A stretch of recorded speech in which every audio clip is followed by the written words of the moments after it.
exclusive. High school and college football is here, live and local throughout the fall. That's our station engineer, Steve Conti. He helps every once in a while. Newport Propane, West Main Pizza. Radio.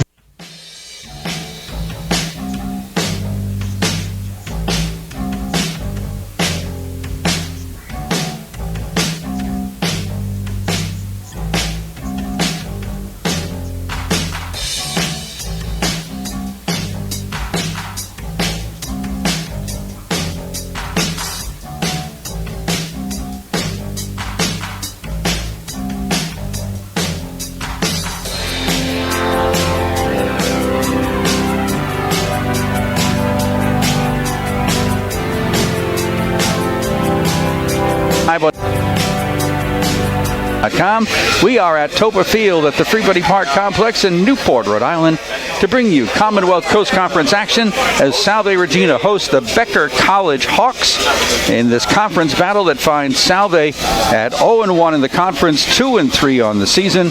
Becker comes in with no conference record yet. This is their conference opener, and they are 0-4 overall. And we'll give as much time as we can right here to preview these two teams to give you a sense of what it is all about. Jim Ascoli alongside, and we are ready to get ready for action here. All right, Mr. Ascoli, we talk about a Salve Regina team that has had some problems against good teams, has handled it okay against the other teams that are maybe on the level they're at, but there is some concern from Kevin Gilmartin, the sixth-year head coach. As I talked to him before the game, he was saying, don't like this losing record thing. You need to get out of here. Mr. Competitive Gilmartin there, looking for that win. Well, there's no doubt about it there. This is kind of a transition year for them. They graduated about 30 million seniors from last year, and they're really much, much younger. That was a big class. Yeah, well, it really was. Was it 26 or something? It was 26. Yeah, it was an enormous group of seniors, and good players and good character in the whole 9 yards. But now you got to kind of start over a little bit, and I don't think of Kevin as a patient man, so he wants to be good as quickly as possible, and who can blame him? So when I look at this Salve team, I see a team that is going to compete day in and day out as they always do. They're gonna beat the lower tier teams as they always do, and as they showed last week against Western New England, against the real iron of the conference, they're going to have to wait their turn. Yeah, when they've lost, the losses have been big. Down in New Jersey to Montclair State, 37-14. A couple of weeks ago to Western Connecticut State, 40-21. Last week against Western New England, 41-14. And even in the wins, they're giving up points. So you can look at this team and say, seems like the first order of business is getting that defense off the field. Right, and if you look at the numbers, they are attention grabbing. The points per game for Salve are 20. They're giving up 31. Their total offense is 329. The opposition, 391 yards per game. That says defense, get better. Yeah, they have to get better. I mean, you don't want to, say this too early, but this might be the kind of team you can get well against, this Becker team. I mean, they are 0-4. Maybe you can work on some things and try to get some confidence in your defense. Again, you don't want to, state that too early and then end up, overconfident. But there's a real chance here that Salve might be able to do some good things today. Similar to last night, not quite as serious, though, is a quarterback issue for Salve, much like Portsmouth had last night. But this time, they're a two-man quarterbacking crew, Jake Kelleher and Tyler McGovern. Now it's one. Now they're down to one experienced guy. Because last week, Tyler McGovern, 6'5", 240-pound sophomore, got injured in the fourth quarter. A right shoulder injury that kept him out of the rest of that game, and he is out for this game. So Jake Kelleher, who has started before, will start this one. New backups will come into play. One is Nick Garcia and maybe a bit of Max Yates. But right now, the burden of quarterbacking this team is on Jake Kelleher, who completes passes at a 44% rate, is thrown for 630 yards, 7 touchdowns. He's been picked off 4 times. And then there are others who will help the offensive side of things. Well, a guy who's really stepped up, especially with the injury to Ronnie Martin, is Joey Moriello. He's a freshman. He's 5'8", 162. Yeah, 5'8", 162, but he doesn't play like it. He's got 423 yards, 4.4 yards a carry. He's got 3 rushing touchdowns, and the only good news about the Ronnie Martin injury is that it allowed Joey Moriello to get more playing time. Now they have them both, and that'll be pretty nice. Yeah, Ronnie is back. He comes back from a hamstring that he suffered in the first game when he ran over 100 yards, but he's coming back slowly but surely. It's still primarily Joey Moriello. So there you go. When they throw, they like to throw to Brendan Nunes, who wouldn't. The junior, 6'170". He's got 28 catches, 367 yards, and 5 touchdowns. Danny Hoffman, the sophomore. Again, notice the lack of seniors on this team. Sophomore, 5'6", 160, 22 catches, 224 yards, 2 scores. They'll also throw to Moriello at 17 catches, 156 yards. They like throwing to Ron Cruz, who's got 13 catches, 131 yards, and a touchdown. Andrew Veer is the kicker. He's 2 for 4 in field goals, 11 for 13 in extra points. He had 2 field goals versus Dean, 28 and 23 yards.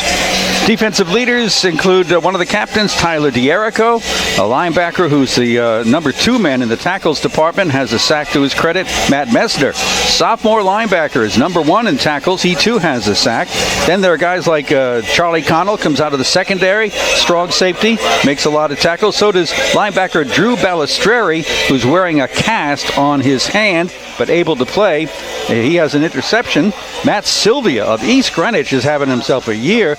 He's not only a great tackler, but he's got 5 interceptions, which is tied for first in the conference.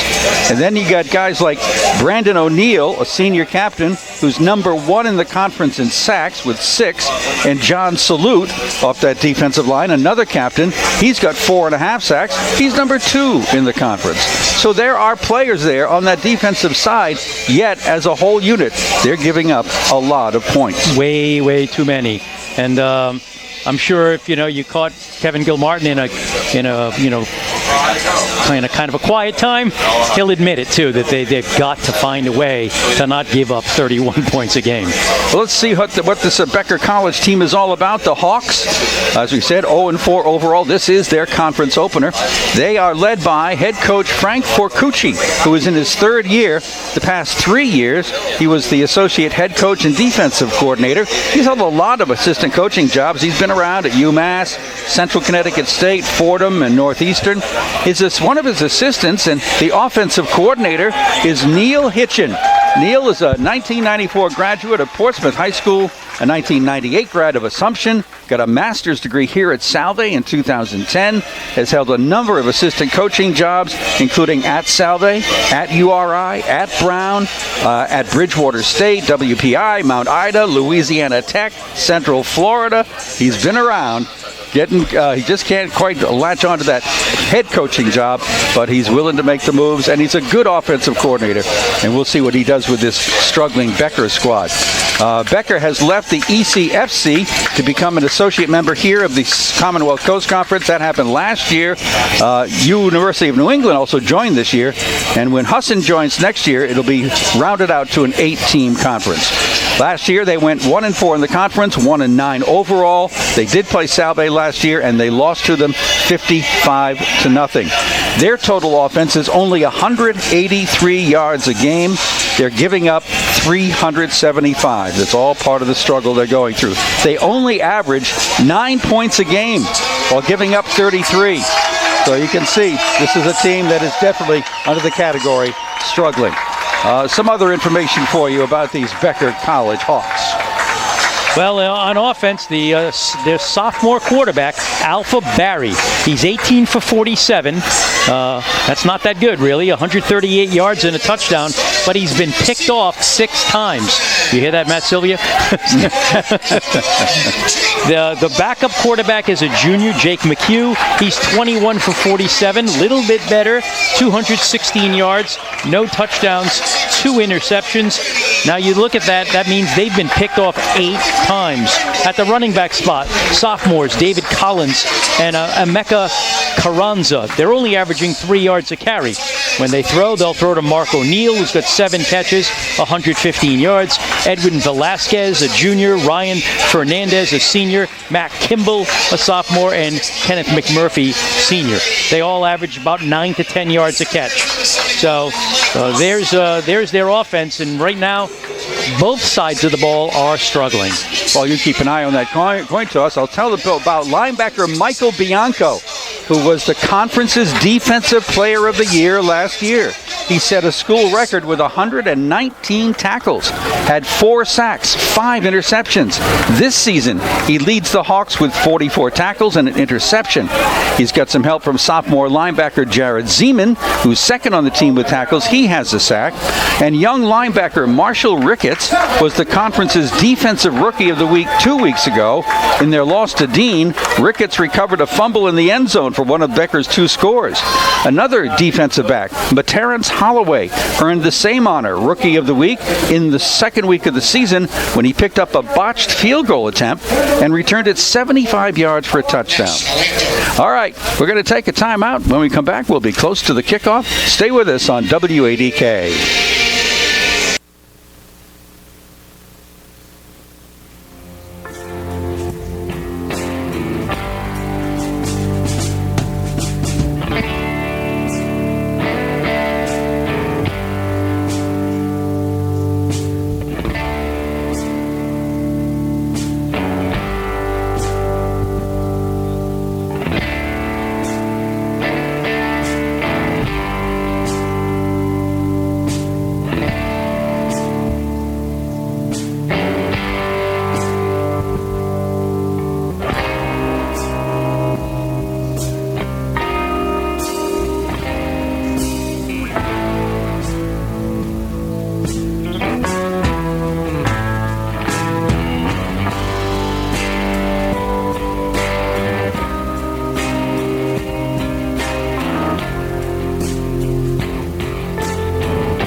Producer-director Connor Linehan. And getting ready to kick it off is Joe Linehan. Wait a minute. Linehan? That's interesting. Salve receiving the opening kickoff to our left. It's a short, high pop-up kind of kick taken inside the 50-yard line and held onto over there by Salve's Charlie Connell. I guess that was an intentional short pop kind of kick. It almost looked like it was an onside kick, actually, but it went up in the air and it went right to Connell. He grabbed it and went right to the ground saying, we'll just start here, thank you. And here is the 47-yard line. And with that coin toss, the reason Salve gets the kickoff is because Becker won the coin toss. Yes, and they elected to defer, and apparently they had that play in mind, but it didn't work, and Salve will start at their own 47. With Jake Kelleher at quarterback, left to right go the Seahawks to open up the game in their all-blue home uniforms.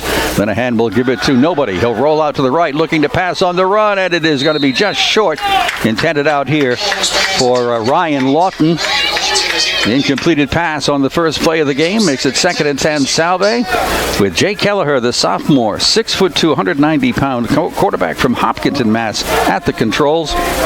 With Mike Saunders, his center, out of Westwood, New Jersey, 6'1", 265, a junior. 2nd and 10. Salve will spread it out with the slot formation on the right side, and it will be Moriello looking for running room, and he's not going to find any over on the left side, piled up near the line of scrimmage. It's going to be probably. Actually, it was not even Moriello. Actually, it was kept that time by Kelleher. It was Kelleher. I thought he handed it off. And no gain. So Jake Kelleher gets nothing. It's 3rd and 10.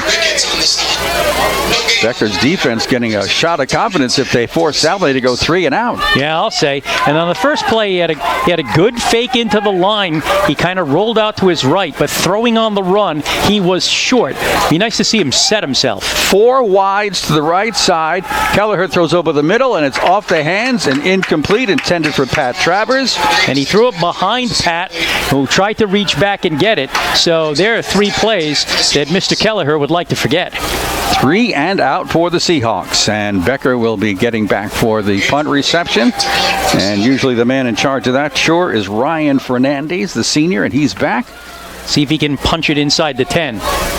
Andrew Veer in for the punting. Line of scrimmage. Salve's 47. They got great field position and could do nothing with it. A big charge put on, but Veer gets away a nice punt. And it will be a fair catch by Fernandez at his own 22-yard line. It was high, but it was short. So they'll start at the 22. And it was an offensive possession for Salve that just did not go well. So the Becker College Hawks, who come out of the Worcester area, will be at 1st and 10 and looking for a win. They're 0-4 as they come into this game. And it looks like might be Jake McHugh getting the start at quarterback, and it is Jake McHugh rather than Alpha Barry who gets the starting nod. Becker will come out in their road white uniforms and the dark blue helmets, going right to left, man in motion to the right side. In the shotgun, it'll be a fake. Rolling out is McHugh, throwing on the run. It will be caught and complete right away. Working it out there to Mecca Carranza out of the backfield. Be a short gain. Over there on the far sideline, they mark it forward to the 24, a pickup of 2, 2nd and 8. Up on that front line, the center, number 54, Greg Tissar, goes 6 feet, 275 pounds. All right, we put single wideouts left and right. Offset backfield in the shotgun, and the handoff goes to David Collins. And Collins is going to get a yard or 2 before he's pushed back by the Seahawks.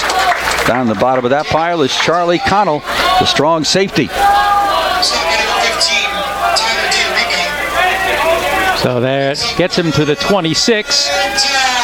So it's going to be 3rd down and about 6, long 6 actually. Just over, right about the 26, and let's see what the Becker College Hawks have in mind on a 3rd down situation to avoid 3 and out.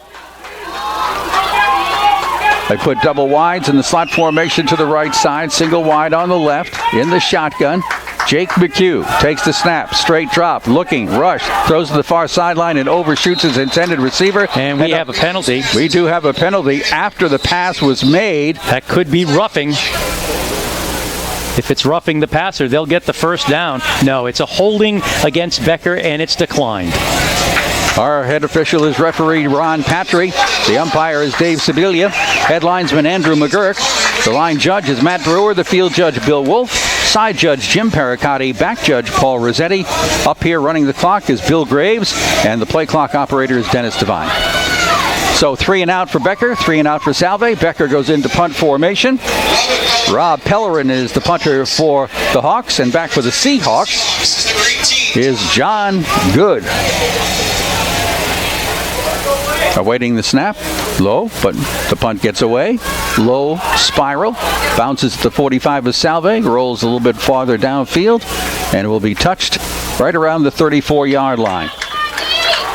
Well, there were 2 3 and outs, so let's see if we can get this game started here offensively. Salve goes back to work on offense, led by Jake Kelleher. Up on that front line, along with the center Mike Saunders, you have guards Blake Guerreri. He goes 5'8", 275. He's a sophomore. The other guard is junior, 6 foot, 235 pound Kyle Wisniewski. And up to the line of scrimmage comes the Salve offense, going left to right in the opening quarter. So far, scoreless. Fake handoff. Kelleher wants to pass, throwing deep downfield. This is going to be out there for anybody. It's intercepted. Thrown short and picked off. Right there to make the pick. Terrence Holloway? Yep, Materrence. Oh, Materrence. Materrence Holloway, the young freshman, who's already been a Rookie of the Week once. He stepped in front of the intended receiver, who was Brendan Nunes. And again, it was very well covered. And I'll tell you what, Jake Kelleher is off to a rough start. 1st and 10 for Becker at their own 25-yard line. Jake had a lot of time and then just let it fly as hard as he could. And it wasn't long enough for Brendan Nunes, covered nicely, and the interception by Materrence Holloway. Back to work go the Hawks. Jake McHugh at the quarterback slot in the shotgun with the offset backfield behind him. Slot formation on the left side. The snap. McHugh with the ball, wants to run in the backfield. He's caught and brought down. Tyler D'Erico there to finish it off. But I think the first guy in there was Rich Rabori, Rich Rabori in there first to break it up. A loss back to the 21-yard line, a loss of 4, 2nd and 14.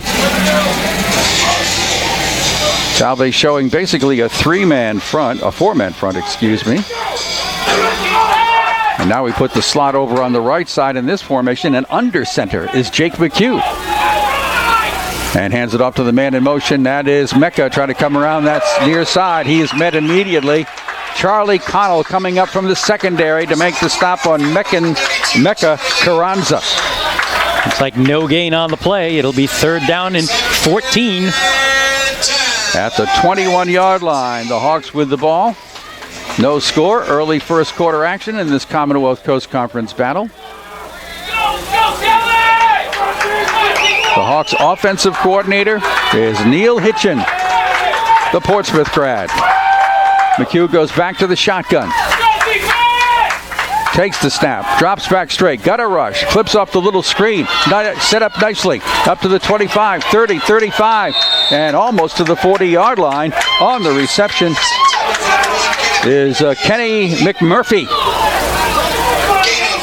That screen was set up perfectly over here on the left side, the Salve sideline side, and gets out to the 36-yard line for a 1st and 10. Well, that was exactly right. It was set up absolutely perfectly. When he threw the ball, you could just see the Salve, down linemen were just rushing the quarterback. There was nobody out there in the flat. Picked up 15 yards and their first down. Hawks set up in the shotgun again, put the slot to the right side. Man in motion. Comes up to stand beside the quarterback. That's Mecca. Quarterback himself, McHugh, wants to run it. Met at the line of scrimmage and driven back. And that's Charlie Connell again. Charlie coming up from that strong safety position, doing a great job. A junior out of Oradell, New Jersey. Flat out, no gain. 2nd down and 10. Becker at their own 36-yard line. We're off to a slow start. I was going to say, this game is not started the way Salve would like it. All right, McHugh brings him out. Works into the shotgun set with backs on either shoulder and a slot to the right side. Snap, roll out to the right. On the run, McHugh throws. It is caught right near the 1st down marker, maybe a little bit shy. I'm going to say it's about a yard short, maybe a half yard. You're right. It was real close. And on the receiving end is Mark O'Neill, the leading receiver on this team. It brings up a 4th down and 1. I'm sorry, 3rd and 1. Yes, that's correct. 3rd and 1. Becker at their own 45-yard line. Well, they may have to throw because they've shown no ability to run quite yet. Under center, McHugh will hand it off. Mecca finds a seam on the left side, gets the first down. I take it back. Nothing fancy there, just going outside, left tackle. And in to make the stop is Tyler D'Erico from his linebacking slot, but a first down for Becker at their own 49-yard line. And I'll tell you what, you don't want to give a team like Becker, who's 0-4, a ton of confidence in the first quarter. Slot formation on the right side. Slot back is Mecca. Carnasa in the shotgun. McHugh keeps it himself to run on the left side. Finds a little running room and gets down inside the 45 to the 44-yard line, where he is brought down in the secondary. Pickup by of John. Pickup of 7 yards. John Good with the stop.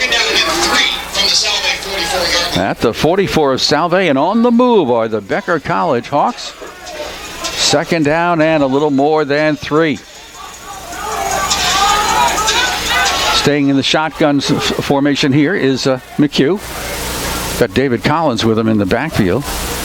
And it will be a fake to Collins, a throw over the middle, and wide open, and headed for the end zone. A touchdown toss to Mark O'Neill. Set up on the right, went slanting on the post pattern in the middle, had his man beat by 2 steps, and hit in stride by Jake McHugh is Mark O'Neill. And Becker College has the first score of the day. Well, 8 plays, 75 yards, leading to that touchdown. So Salve right now is not playing well. Set up by the interception.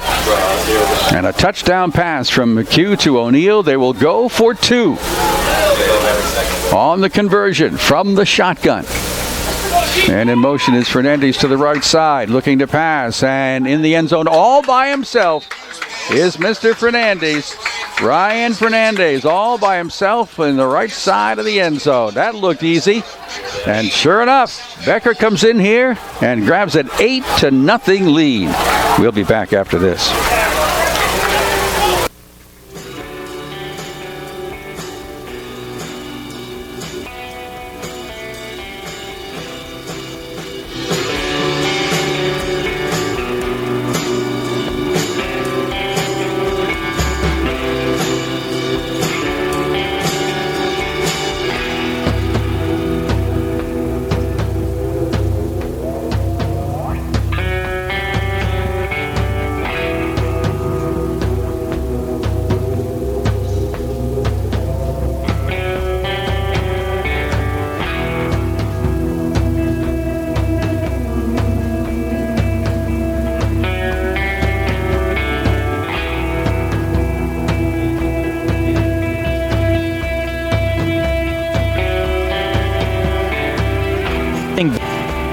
That's the first drive that anybody has looked good on, but boy did they look good. 8 plays, 75 yards, a 44-yard touchdown pass from Jake McHugh to Mark O'Neill.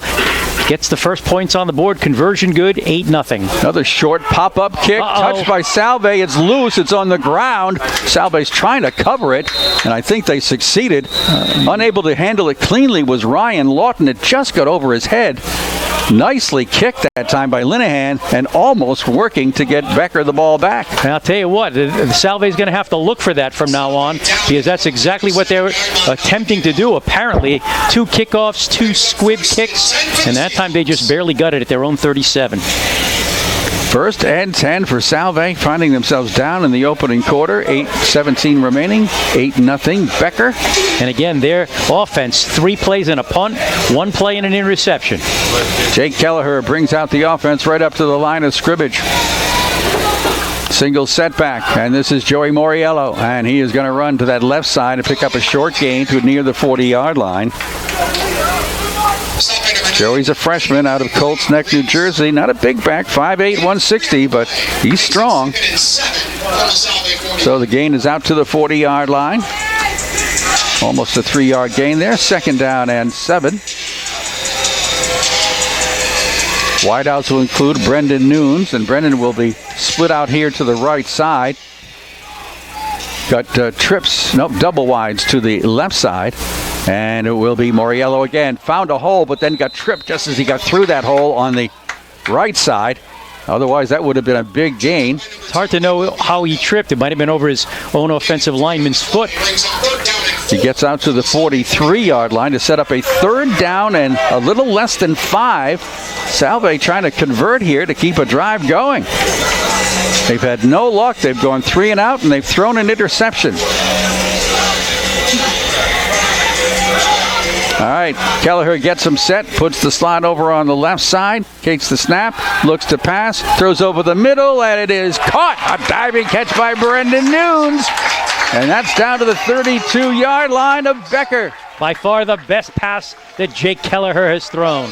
It was tightly covered, but Nunes had the inside position, and Kelleher hit him nicely. Now it's actually at the 31 where they go 1st and 10, no huddle, quick strike, and here is Ronnie Martin. No, it isn't. It's Jake Kelleher. Fake to Ronnie Martin. Jake goes wide around the right side. Go ahead, fake out the play-by-play guy. Nicely done by Jake Kelleher. His forward progress is marked to the 24-yard line as he picks up 7.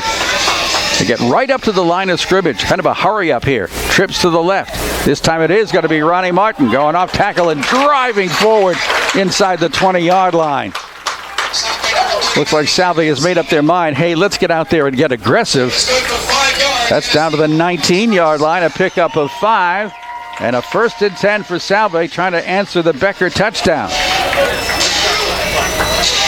Kelleher working from the shotgun has Joey Moriello back in the backfield. High snap.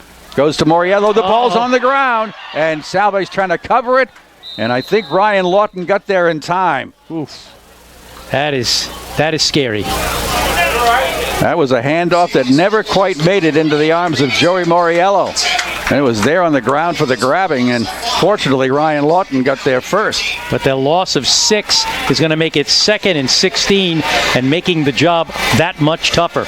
They're on the 25. They've got to get to the 9 for a 1st down. 2nd down and long. Trips will go out wide to the left side. Slot back on the right. That's Moriello. Back to pass. Kelleher throwing it, and it will be caught. Brendan Nunes again, but a short gain. Getting inside the 20. As Brendan was set up on the right, and he just cut to the sideline, down and out, and to the the 18-yard line. They mark it 3rd and 9 for Salve Regina. They're going left to right here in the opening quarter. They're trailing 8-0. Less than 6 minutes to go in this first period. Again, the trips formation on the left side, the slot formation on the right side. Now Moriello goes in motion to the left. Snap to Kelleher. Looking left side, looking out here from Moriello in the end zone. Touchdown! Penalty flag is thrown after the touchdown. And there's a little discussion going on between one of the Hawks and one of the Seahawks. Let's see what way this goes. It's going to the touchdown should count. The activity came after the touchdown catch. Discussion going on now between a couple of the officials. That would be referee Ron Patry and umpire Dave DeSibilia.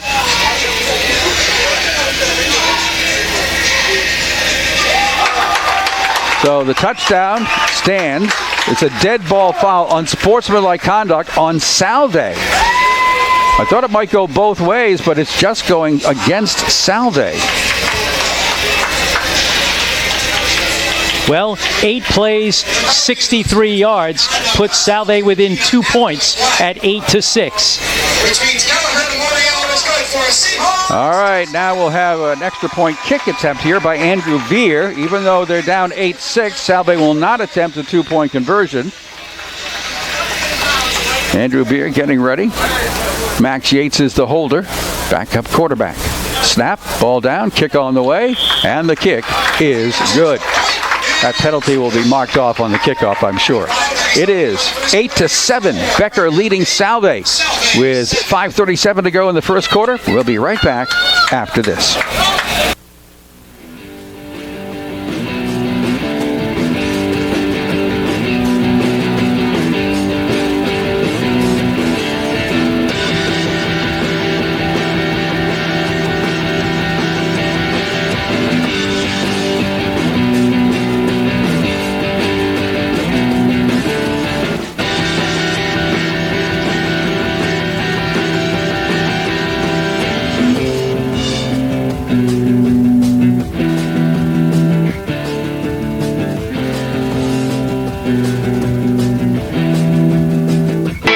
welcome back to Toppa Field in Newport. Bob Ainger with Jim Ascoli, and this unsportsmanlike conduct penalty against Salve will be marked off here on the kickoff so that Andrew Veer will have to kick off from the 20-yard line instead of the 35. Yay. That'll give Becker a good chance here. After about 6 minutes of kind of silent movies on offense, it was a touchdown by Becker with a conversion good, and then Salve answers with an 8-play, 63-yard drive.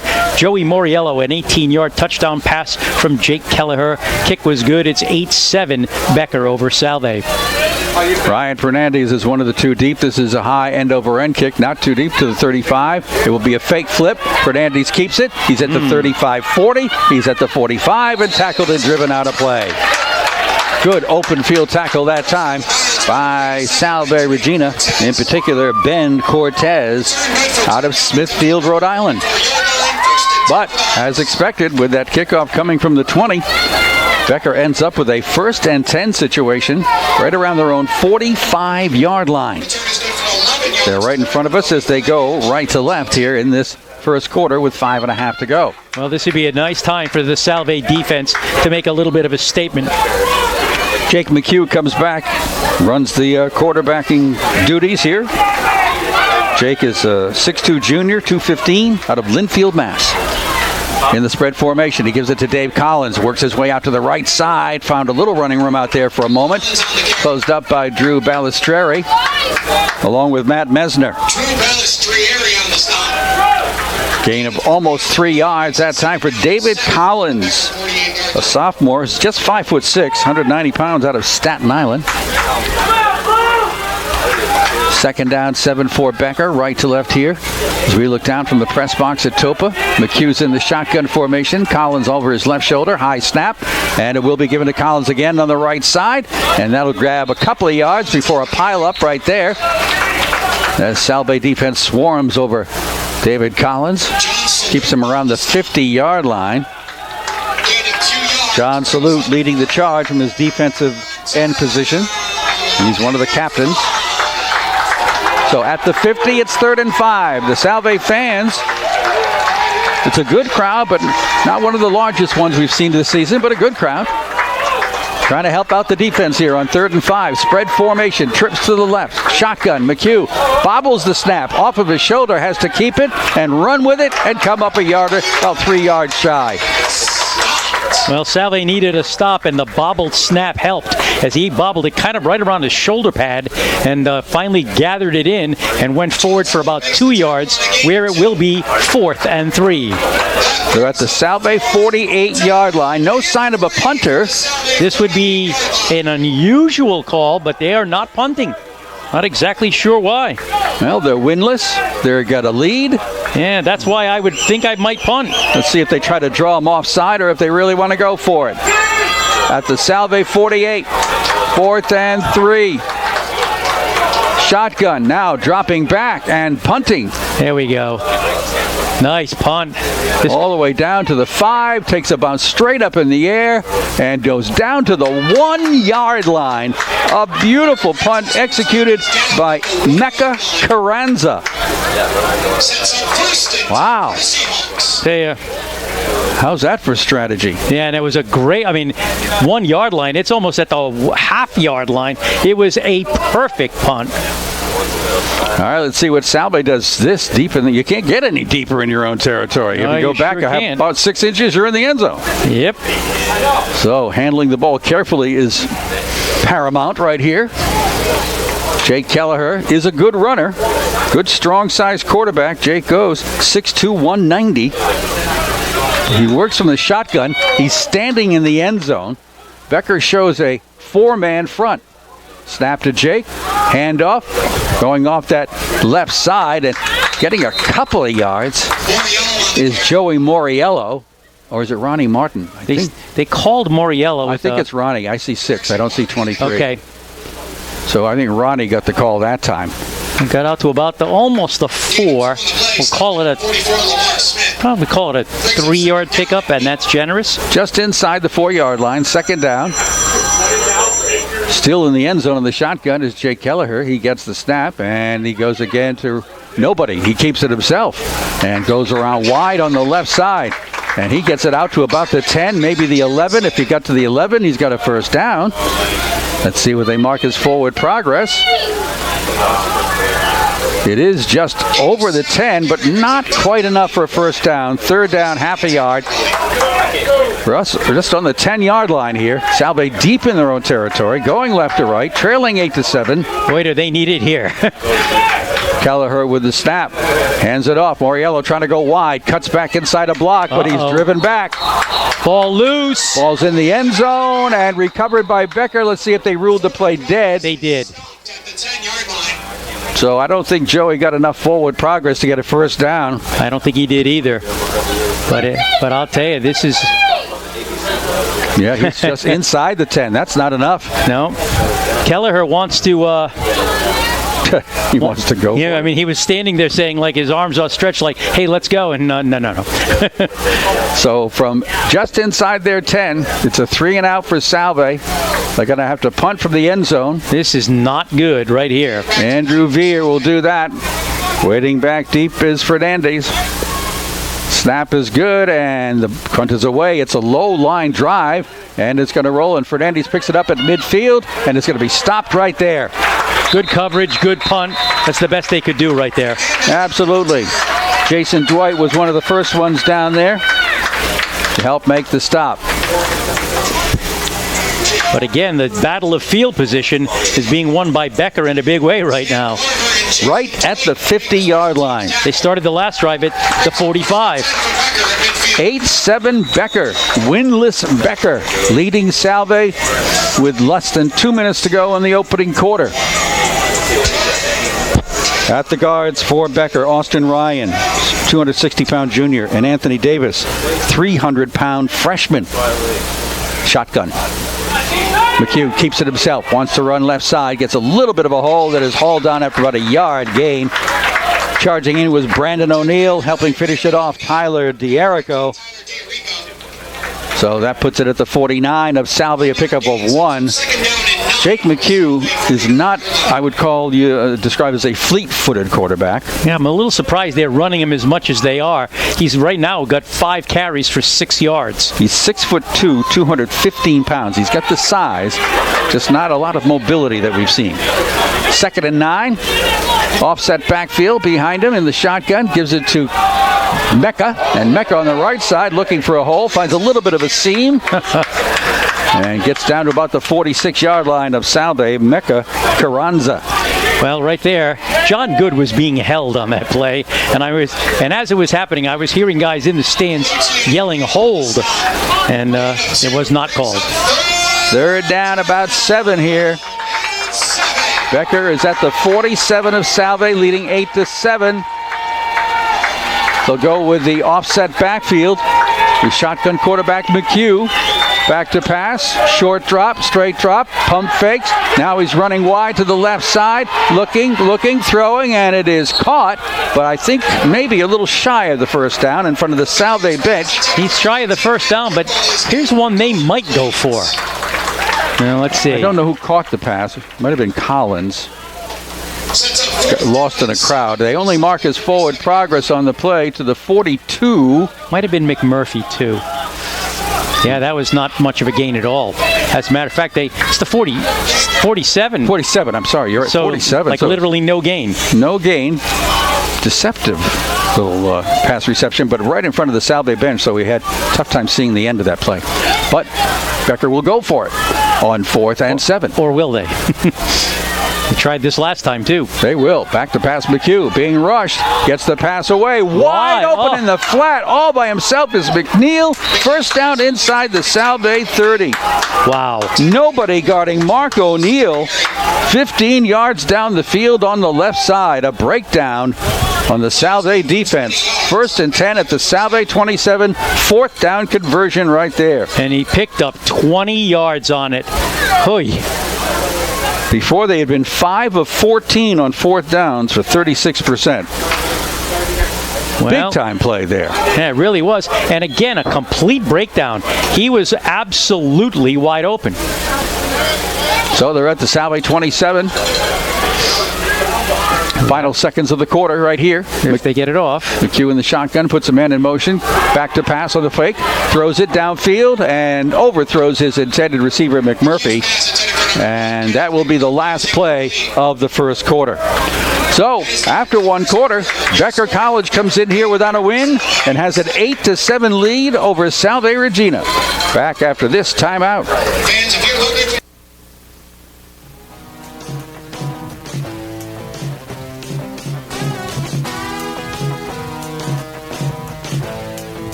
knocking 10 at the Salve 27. Left to right now go the Hawks of Becker College against the Seahawks of Salve. In the shotgun, McHugh play fakes, wants to run, finds a hole over there on the left side. Get about 3 or 4 yards, maybe actually more than that, down to the 20-yard line or so. So Jake McHugh. 6 yards on the pickup. It'll be 3rd and 4. They are determined to run Jake McHugh. I think just to keep that defense honest so they can't focus on the pass defense. All right, we'll come out and put double wides in the slot formation to the left side. Single wide out to the right is Fernandez. And the handoff is going to go straight ahead to David Collins. Collins driving forward, trying to get that first down. Is going to be close. I think he's going to be about a yard shy, but it is 4-down territory. And the last time they had 4th down, they picked up 20 yards. Ball is at the 18-yard line. Drew Balistreri among the leading tacklers in that particular play. So it's 4th down and inches for Becker at the Salve 18. Now, one of the things you might wonder about is a play fake into the line and see if anybody gets wide open. Or you might want to see maybe just McHugh himself. Under center, he's going to do it. He's stacked up and then he pushes his way forward and is still pushing his way forward down to the 15-yard line almost. Initially stacked up, but the strength of McHugh and his front line pushes forward to the 15, 1st and 10, Becker. Oh my. Hey, this Salve defense, which has had troubles all year long, is having more of it today. As right now they're actually getting beat at the line of scrimmage by Becker, a team that does not have a win and has not scored a ton of points. They are in the first quarter, they pretty much scored their average points per game. Just in that first quarter alone. Yeah. Under center again is McHugh. Puts Mecca in motion, but hands it off to Collins on that left side. He is met immediately and wrapped up by John Good from his cornerback position. Well, he went from the 15 to the 14, 2nd and 9. This is a Becker team that has been prone to turnovers, either fumbles or interceptions. Yeah, 8 interceptions, that's a ton. But so far, so good in that department for Becker. Well, again, the reason there's been no interceptions is some receivers have been kind of wide open. 2nd down and 9 at the Salve 14. McHugh goes back to the shotgun, has trips out to the right side. And looks for a quick throw on the near side. He gets it there, but a short gain. Ryan Fernandez on the reception. John Good on the tackle. And went to Collins. Was that Collins? 26? Yeah. I thought it was 86. Okay. Oh, maybe you're right. I think that might have been Fernandez. Okay. tackle made by the great team, John Good. So that. Yeah, Collins was not on the field. Okay, so about the 12. Yep, right out the 12-yard line. Pickup of 2 on the pass play. 3rd down and 7. Becker at the Salve 12. moving left to right in the second quarter with an 8-7 advantage. Double wides way out to the right side. McHugh going to hand it off in the backfield, and there is Matt Mesner trying to rip the ball away from Kenny McMurphy as they tried the wide-out reverse that Matt Mesner completely broke up and nearly stole the football, lost back to the 17. That's as close as I've ever seen a guy come to literally taking the handoff. A 4th down and 12 now for Becker in Salve territory. They don't really have a true field goal kicker. Matt Kemble can kick field goals, but only from short range. So on 4th and 12 at the 17, they go for it. Can they convert another 4th down? McHugh throwing toward the end zone, and it will be jumped for and caught in the end zone, or no? Waiting for a signal. It's an interception. It's an interception. And was that John Good? I think it was John Good back there who jumped in front of the intended receiver. John filling in for the injured Hayden Pereira.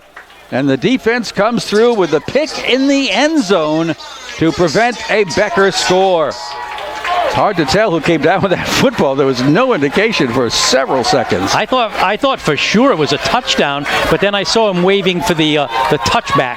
So Salve gets the touchback to their own 20-yard line and goes to work, trailing 8-7 here early in the second quarter. Handoff from Kelleher, and wrapped up is Joey Moriello. No, it's not him. Oh, they're faking me out left and right on that. Who the heck has the ball?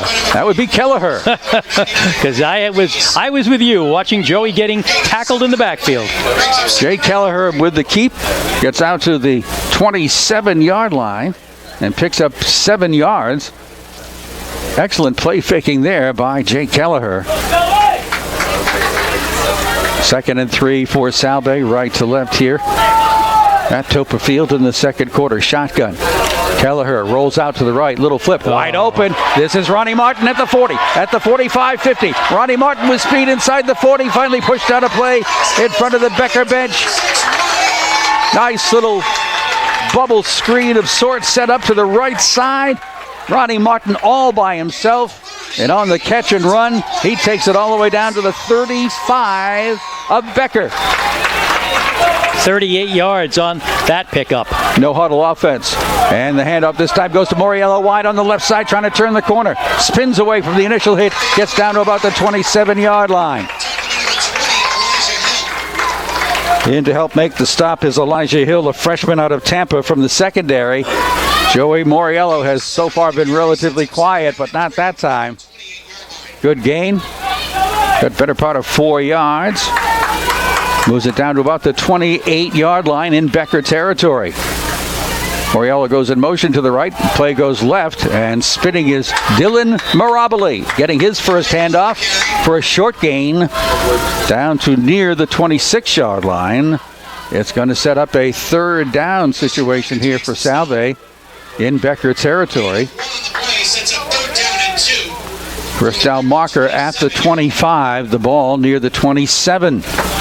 Probably 4 down territory here for the Seahawks. Down 8-7 with just over 9 minutes to go before the half. Took a while for the play to come in. Salve will have to go back to work here. Now they bring in for some extra blocking Brian Velez. Pitch goes to Moriello on the left side wide. Slowed down but not brought down. Still on his feet. First down inside the 20. And finally brought down as he gets close to the 15-yard line. There you go. Good run that time. From the 27 down to almost the 15. About a 12-yard pickup and a first down. Mr. Moriello showing his strength. Freshman, 5'8", 160. They give him the 16-yard line, a pickup of 11. Mirabile in the backfield with Ronnie Martin. And it will be going to keep by Jay Kelleher. Kelleher drives forward on the left side. Penalty flag from the secondary after the gain down to about the 12 or 13-yard line. Let's hope it's not a hold. It was way back in the end zone where the penalty flag was thrown. Might indicate some kind of infraction in the secondary. And we have to Picking wait. it up. Okay, they are picking up the flag. Maybe if it was a hold or a pass interference with not a pass play, maybe they pick it up. Substitution is waved off. Oh, illegal substitution. Play is good for 40 Going to have Becker call a timeout right here. The ball is resting at the 12-yard line of Becker. 8:33 to go. Not exactly sure what just happened on that play. Started at what they were at. That was Kelleher on the run. Oh, okay. That was at. It was started at the 16. He did pick up 4 yards. Okay. And that's good enough for a second down and a little less than 6 yards as Becker calls this timeout. 8:33 to go in the half. 8-7. Becker leads Salve. The Seahawks trying to gain the lead for the first time in this Commonwealth Coast Conference matchup. Becker came in at 0-4 on the season. Salve's 2-3. Becker in the road whites. Heads back to the line of scrimmage defensively. Salve trying to grab their first lead of the game. And try to pick up their first conference win if they can work it into that side of things. All right, in the shotgun. It's Kelleher. And keeps it himself. Gets inside. Couple of hits. Breaks away. Still running. Jake Kelleher. Penalty flag as he dives into the end zone. Well, let's see what the flag is, because it was a touchdown, a 12-yard run where he broke about 4 tackles. But now the question is, what's the call? Ron Patry, the referee, will come out and let us know. It's a push in the back against Salve that will nullify the touchdown. That hurt. So the strength of Jake Kelleher on display there. He's a big, good-sized quarterback, 6'2", 190, just a sophomore. And he does look more like a runner than a quarterback at times. That time he was really just breaking tackles. So it's going to be second down from the point of infraction. Takes the ball back to about the 11-yard line. So actually they gain a yard. Both Moriello and Ronnie Martin are in the backfield, split alongside the shotgun quarterback, Jake Kelleher. Takes the snap, gives it to Ronnie Martin, try to go wide around that right side, but he's not going to get anywhere. Beautifully defended over there by Khalif Gamble from the secondary.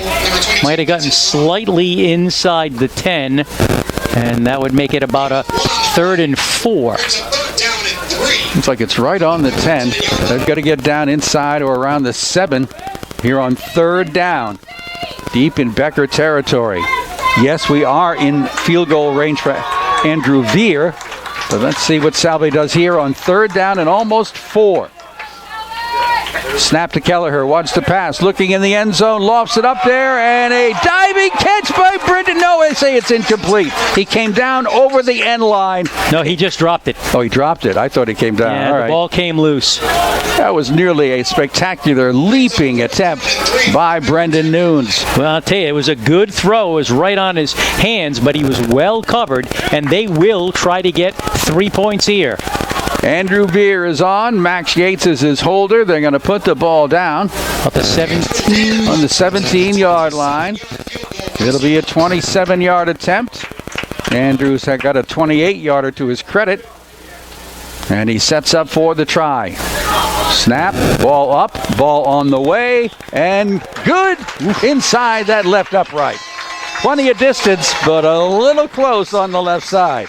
But Salve does indeed take the lead. 7:37 to go. A 27-yard field goal for Andrew Veer. We take a timeout on WADK and WADK.com for 30 seconds. And Salve Regina University minutes 10. Newport Propane.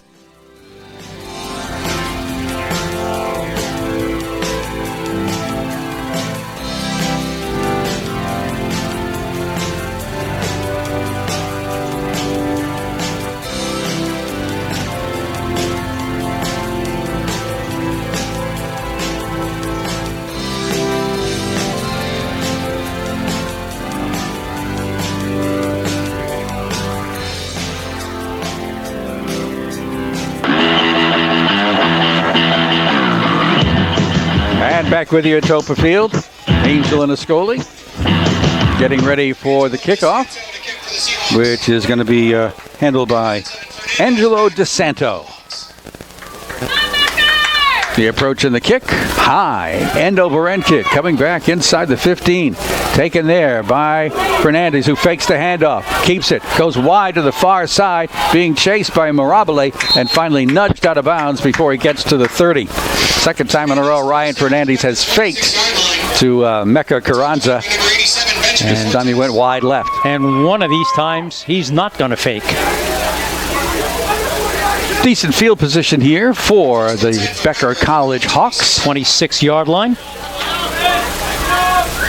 First and 10. Salve now leads it 10-8. 7.5 minutes remaining in the half. Low-scoring game. Not really expecting this. Becker going left to right here in the second quarter. Sets it up at the line of scrimmage for their quarterback, Jake McHugh in the shotgun. Offset backfield with him. McHugh wants to pass. Straight drop. Looking, chased, wrapped up, and sacked.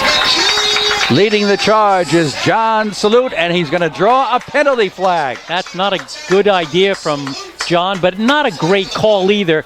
There were whistles blowing, but he just sort of continued his play a little bit. So they're going to get a first down out of this. After the whistles had blown, he pushed the quarterback one last time. Yeah, that was it. And the quarterback smartly tossed himself to the ground as he just, he knew that he had been pushed. They're calling it unsportsmanlike conduct against John Salute. So I would assume the sack counts, and they'll mark it off from there. So a 15-yard penalty will put it at the 35-yard line. A Salve mistake right there. Would have been second down and a little bit longer than this. So at their own 35, first and 10 for Becker. McHugh on the handoff. Here is Collins trying to get around the corner. Penalty flag thrown as he tries to go around the right side. That will be a hold. Matt Mesner right there to make the stop along with Drew Balistreri. And they're going to walk backwards 10 yards, I do believe. Haven't seen a call yet. Indication is holding against Becker. Batiscoli, he spots it all. And they'll walk it back to about the 25-ish. Back exactly. So it'll be first and 20 for Becker, who had themselves a really good first quarter, but now slowly the momentum is kind of easing over on the Salve side. Yeah, I agree with you. Don't forget, Becker was averaging 9 points a game, and they scored 8 in the first quarter. So it was a kind of a matter of time before Salve started to change that momentum. But again, it's only 10-8. It's not exactly, big momentum. McHugh on the rollout, gets his pass over toward Fernandez. Does he make the catch? Apparently he does. He does. Not much of a gain. About a 2 or 3 yarder. It's over here on the near sideline in front of the Salve bench. And they mark the ball where? Around the 25-yard line. Yeah, so no gain. No gain. Yeah, that was pretty safe pass attempt right there on the right side. And Becker goes to work now on a second down and 20. Salve's front line featuring really solid play up there from John Salute, Brandon O'Neill on the outside, Nick Palucci and Rich Rabori on the inside. Nick goes 260 pounds, Rich goes 270 on those inside line positions, and Becker's going to call a timeout. So a timeout here for the Becker College Hawks, now trailing 10-8. Here's a reminder that you can find a perfect spot for dining before or after any game, and that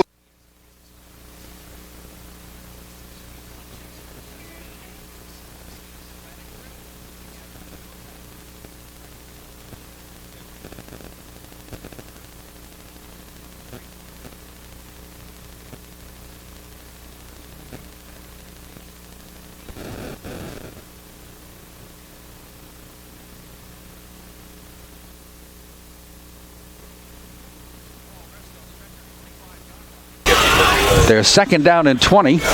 They've taken their second timeout of the first half. And back to work will go Jake McHugh and company.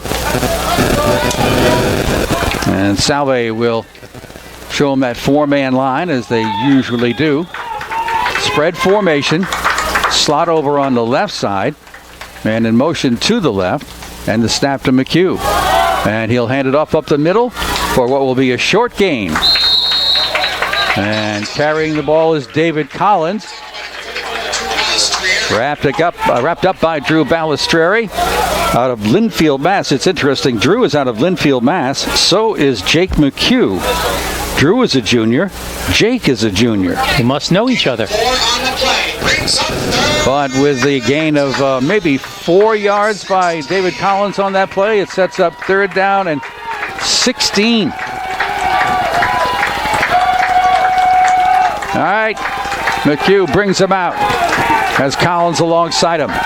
Spread formation. McHugh wants to pass. Straight drop, being rushed by Salute. Gets it away and throws it away. Nobody anywhere near where the ball went, but great pressure applied by John Salute. There was a lineman somewhat near the ball, but he was looking downfield to block somebody. So on 4th down and long, and we do have a flag on the play as well. And it might be intentional grounding.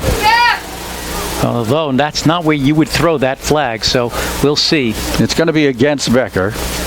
And it'll be declined if it is. Conversation between a few of the officials, along with referee Ron Patry. Kevin Gilmartin having a chat with the side judge. That's Jim Pericotti. Waiting for Mr. Patry to let us know. Picking up the flag. Okay. That's basically never mind. That's right, and they've done that a couple of times. So they're getting some practice in throwing the flag, and they'll just pick it up. So a punting situation here for Becker. Rob Pellerin does the punting, and John Good gets back around his own 35-yard line. Not much of a wind factor. If there is, it's blowing to the back of Salve. Behind Salve. So into the wind goes this punt. Good charge put on, but getting it away is Pellerin. Got some height on it, but not a whole lot of distance. But it does take a roll in Becker's favor. Wow. And is still rolling down to the Salve Regina 32-yard line. That rolled about 10 yards farther downfield than it looked like it was going. Yeah, that's the thing, is that sometimes, it bounces backwards, and sometimes it does what it just did there. And you never quite know, because the football is not round. So Salve gets it back. 5:23 to go in the half. They now lead 10-8. They've got an opportunity to try to move in for another score if they can get downfield in the 5+ minutes that remain. They head right for the line of scrimmage. Jake Kelleher at the quarterback slot. Puts trips out here on the left side. Single setback alongside of him. And it will be to Ronnie Martin. Handoff wide right. Gets around the corner. Upended. And with a somersault lands over the 40-yard line after a good, hard, low hit out there by the defense of Becker. He's got that little hamstring injury, and every time something like that happens, you hold your breath a little bit. That was Vin Thron, a junior out of Wonton, New York, who made that hit. Good, excellent tackle. 2nd down and 2 after that Ronnie Martin gain. Under 5 minutes to go in the half. And Ronnie will stay out there.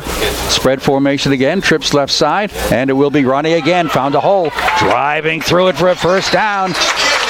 Got a little bit of the seam on the left side, close to where the center, Mike Saunders, and Blake Guerreri throw some blocking. Out to the 49-yard line, Ronnie Martin. That number 6 is starting to look a lot like Ronnie Martin. And now Joey Moriello comes in to give him a rest. He's the lone back alongside Kelleher, who picks up a low snap and has to run with it himself, trying to go wide to the right side. Almost lost his balance, managed to stay on his feet to run for a couple of yards right into the Becker bench. Yeah, that way, again, if he could have kind of gotten his feet under him, he might have gotten a few more yards, but he was having a lot of trouble keeping his balance. He'll just get 1. Right at midfield are the Seahawks. As we look down from the press box, we watch the Seahawks in blue running right to left. Slot formation, left side. Kelleher on the handoff. Here is Joey Moriello looking for opposite room. Cuts back to the middle. Nice move. Joey Moriello makes another move. Cuts to the left. Now needs to outrun the defense at the 20. He's down to the 15. He's caught at the 15 and brought down at the 15. What moves put on by Joey Moriello. Saving work out there in the secondary by Terrence Holloway and Elijah Hill. Wow. 35-yard pickup by Joey Moriello. Designed to go left tackle. He stopped literally and looked to the right and went up the middle, then cut back to the left. Great vision. He gets a rest. Ronnie Martin almost dropped the handoff, but gets it. Has a big hole to run through on the left side, and Ronnie Martin's in for the touchdown. That was a gaping hole opened up by Salve. Ronnie Martin just trots in easily for the touchdown, and Salve extends their lead with 3:42 remaining in the half. Well, that was easy. 5 plays, 68 yards. And a lot of Ronnie Martin and Joey Moriello getting it done on the ground. Andrew Veer to attempt the extra point. Awaiting the snap. It's there. Here's the kick. Looks good from here. Looks good from down there. So Salve leads 17-8 with 3:42 to go in the first half. Time for a 30-second timeout right here.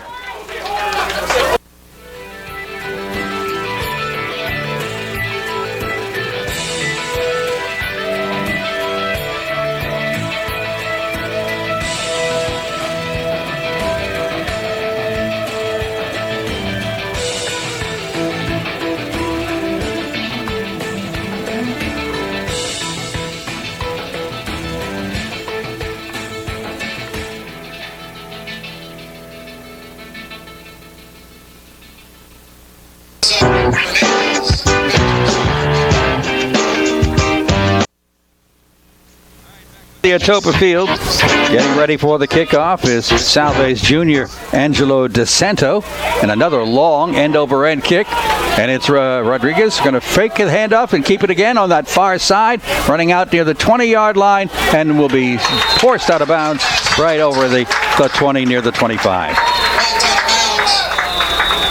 That's Ryan Fernandez with that return. Get the name right here. And it will be Becker's ball. Right on the 25, it looks like.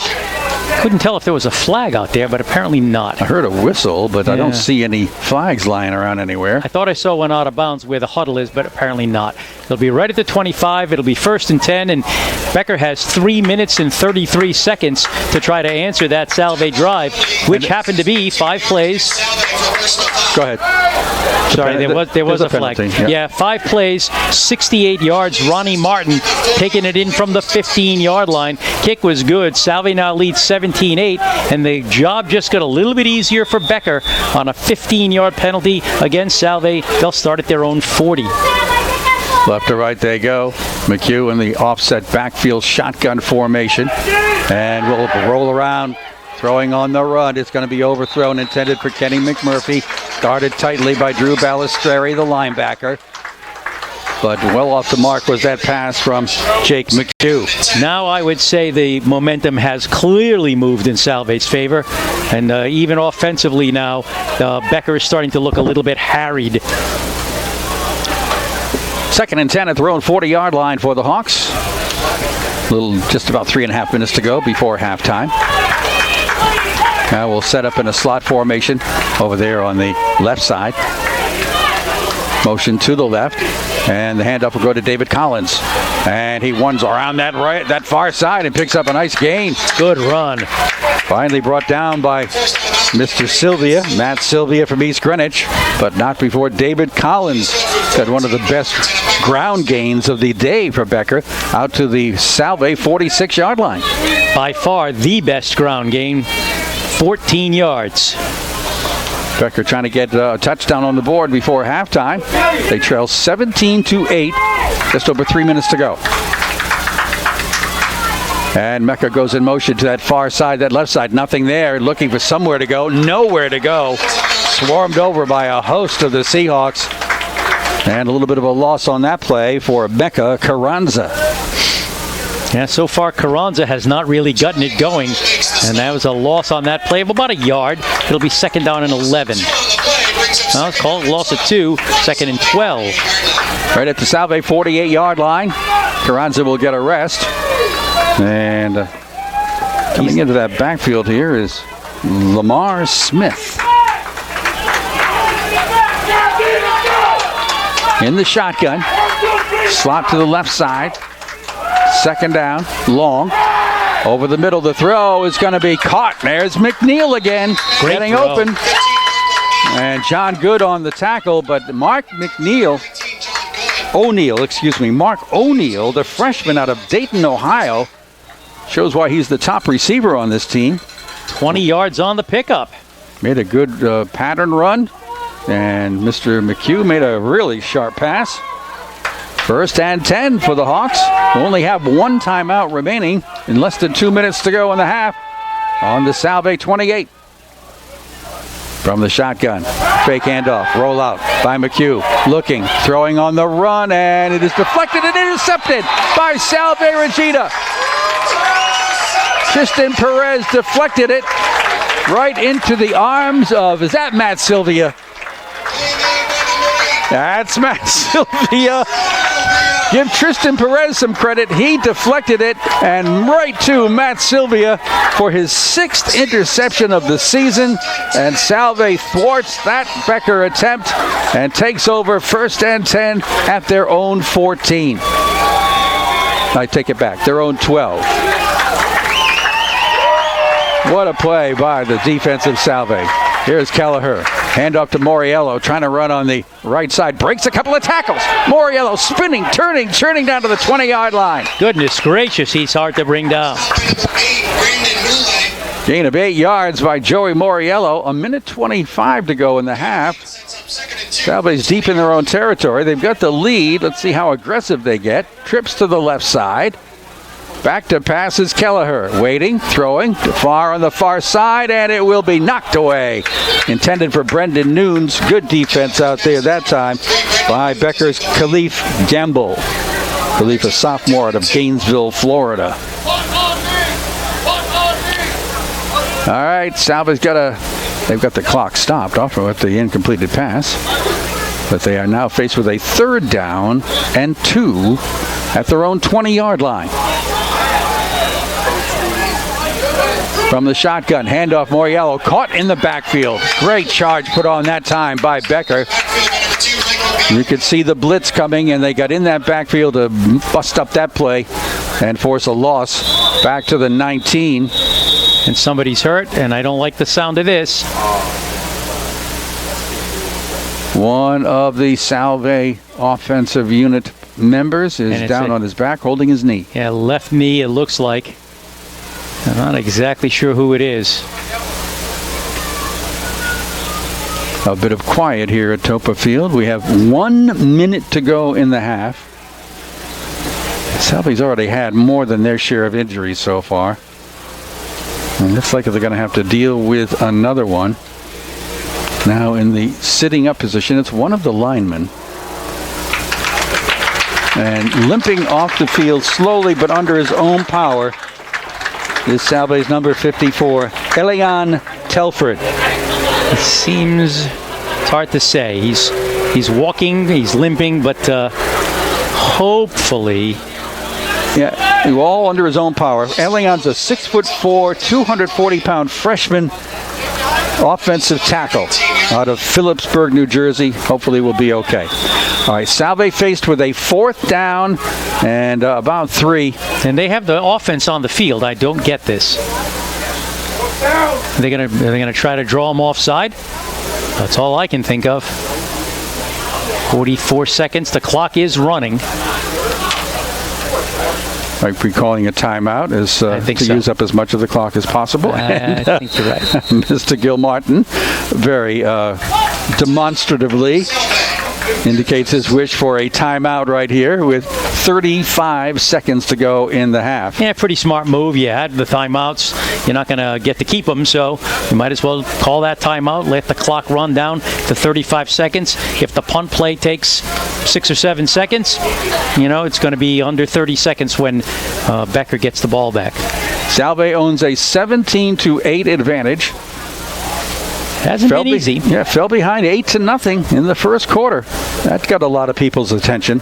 But since then, Salve has scored 17 unanswered points. Andrew Veer back to punt inside his 5. Let's see if Becker puts together a rush. And getting it low. I think he just rushed it, and it's going to get a nice roll and benefit Salve that way. But Andrew got rushed, and off the side of his foot, he gets it down to the 40-yard line of Becker. I think in the air, it was about 20 yards. It was, and it's a 41-yard punt, and you're right, it just barely cleared the line of scrimmage. It just kept rolling. So Becker will have 23 seconds to decide how they want to handle the rest of this first half. Ball right on their own 40-yard line. Now they'll have a few plays, and again, that took some time. 12 seconds, 23 left, so the timeout made some sense for Salve. Becker has one timeout left in this half. They're going to set up trips over here on the right side. Single wide left, shotgun for McHugh. Takes the snap, looks, throws over the middle, and it is caught, and there's the little hook and ladder. It goes to Carranza from Ryan Fernandez, and it picks up good yardage. Clock is stopped with 14.7 seconds to go. The gain. We're coming back upfield. Do we have a penalty? No, it's only to the... Oh, he must have stepped out of bounds. 12 yards. So apparently when he took that little flip from Fernandez, he stepped out of bounds at the Salve 48-yard line. 1st and 10. I don't know how to score that. Sorry. I really don't. Well, it's a pass completion to Fernandez, and then it's a lateral. Yeah. So who gets to 12 yards? Who gets to 12 yards? Carranza? I'm not sure. I'd have to ask. Yeah. How the heck to score that? But anyway, no idea. I give up. Doesn't matter. But there is a flag on the play. Penalty is 12 men on the field on Becker. Well, that's a good, interesting way to win a game. Put 12 men out there instead of 11, but unfortunately that cost you 5 yards. Becker goes back in their own territory to the 47. So it'll be 1st and 15. And we have 13.9 seconds to go in the half. A couple of pass plays could be fitted in that amount of time. Sure. Spread formation. McHugh in the shotgun. Throwing over the middle short, and it is caught. And wrapped up right away by Tyler D'Erico is the receiver on the play, Jordan Hazelwood. And Becker will take their final timeout with 1.7 seconds to go. They're at the 49 of Salve Regina.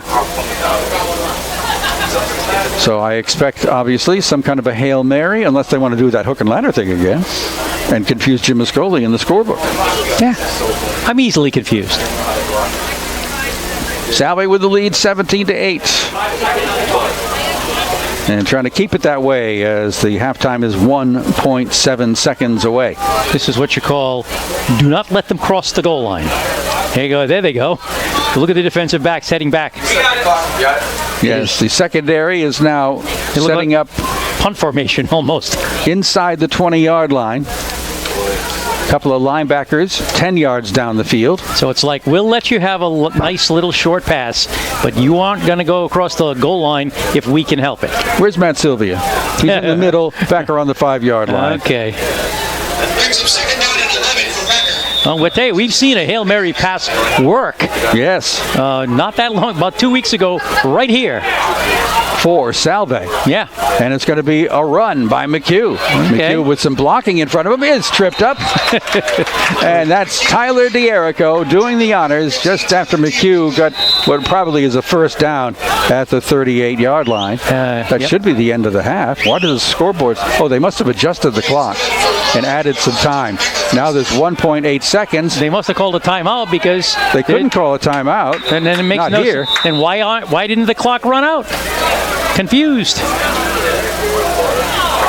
is the end of the first. There you go. There you go. That's the end of the half. Becker may have tried to call a timeout, but they didn't have any left.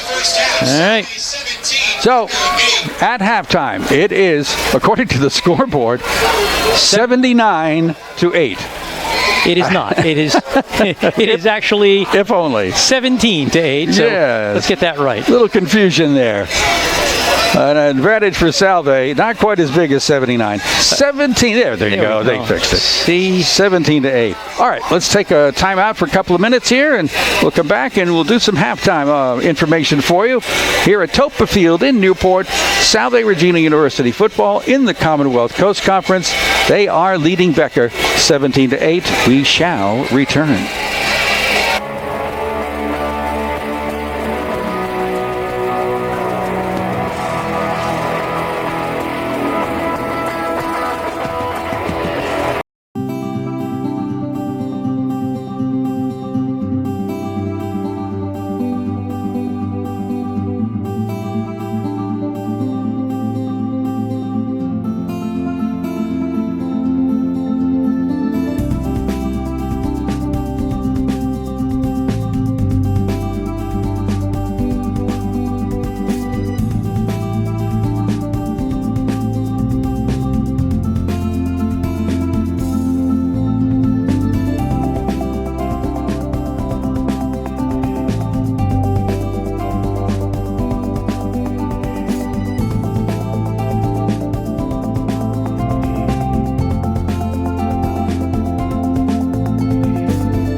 immensely tricky. All right, Angelo DeSanto, the junior from North Reading, is ready for the opening kickoff, and he's been doing a great job in that area. There's a high end-over-end kick coming back and taken by Carranza. Carranza will keep it this time, going to the far side, running to his left, and stopped right around the 20-yard line. Excellent coverage over there. Yeah, their coverage has been pretty darn good today. One of these times he's not going to fake the handoff and actually hand it off. I keep waiting for it to happen, but it has not yet. And of course, the guy I've seen downfield a lot on special teams making tackles doesn't have a number on the roster I have. See if I can look over here and see if it looks any different. I don't think it will. Nope, it's not there either. We actually have a penalty on the play. It looks like a holding call, kind of a strange-looking holding call. They're going to go back half the distance to about the 10-yard line, and that's where they're going to start their first drive at the 11. So Becker goes to work from there, getting deeper into their own territory. Jake McHugh goes back to work at quarterback for the Hawks in the shotgun formation. The play fakes, looks to pass deep down the middle, and this is going to be a penalty flag thrown as O'Neal makes the catch. Caught the ball anyway. Good throw, good catch. He was probably held slightly at about the 25-yard line, but if that's the case, Becker's going to say, we don't care about that. We'll take the play all the way out to the 43-yard line. Mark O'Neal. But it's going back. No, it's against Salve, and it is declined. Okay. It was a defensive holding call against Salve. Mark O'Neal, the freshman, makes another catch. Jake McHugh makes a perfect pass. And look at the Becker Hawks. First and 10 at the 44 of their own 44. Yeah, 33 yards on that pickup. So that's a good start. Let's see if they can sustain this one. Trailing 17-8, starting the second half. McHugh in the shotgun, spread formation, man in motion to the right side, and the handoff goes to David Collins on the left. Slowed down, brought down at the 45-yard line for a 1-yard carry. Wrapped up strongly by, let's see, that's Nick Palucci, who got in there very quickly. They give him a second yard out to the 46, 2nd and 8 for David Collins. That is the one thing that Becker has not really been able to get going is that ground game. And it's really hard to win if you can't get at least some first downs on the ground. Dylan Nagy's up on the front line for Salve defensively, rolling out and throwing on the run. And it is caught over here on the near sideline. That's a pass completion out there to Jordan Hazelwood. Another first down, picked up about 9 or 10 yards. Tristan Perez. And actually 10 down to the... I'll take that back. It's a 12-yard pickup to the 44. 44 of Salve. Tristan Perez on the tackle. Tristan is a senior out of Framingham, Mass. So first and 10 Becker on the move at the 44 of Salve. Setting up in the slot formation on the left side. And the snap to McHugh, play fake. The pass out on the wing is off the fingertips of the intended receiver. That was McMurphy. Kenny McMurphy out of Gilbert, Arizona, a senior here at Becker. Right off of his fingertips, brings up second down and 10 at the Salve 44. Going left to right in this second half are the Hawks of Becker College from the Worcester, Mass area. And we'll put trips out on the left side in this formation. Jake McHugh awaiting the shotgun snap. Has it, hands it off. And on the misdirection, this is Carranza for a short gain. Wrapped up quickly by Tyler D'Erico. Finished off by Matt Mester.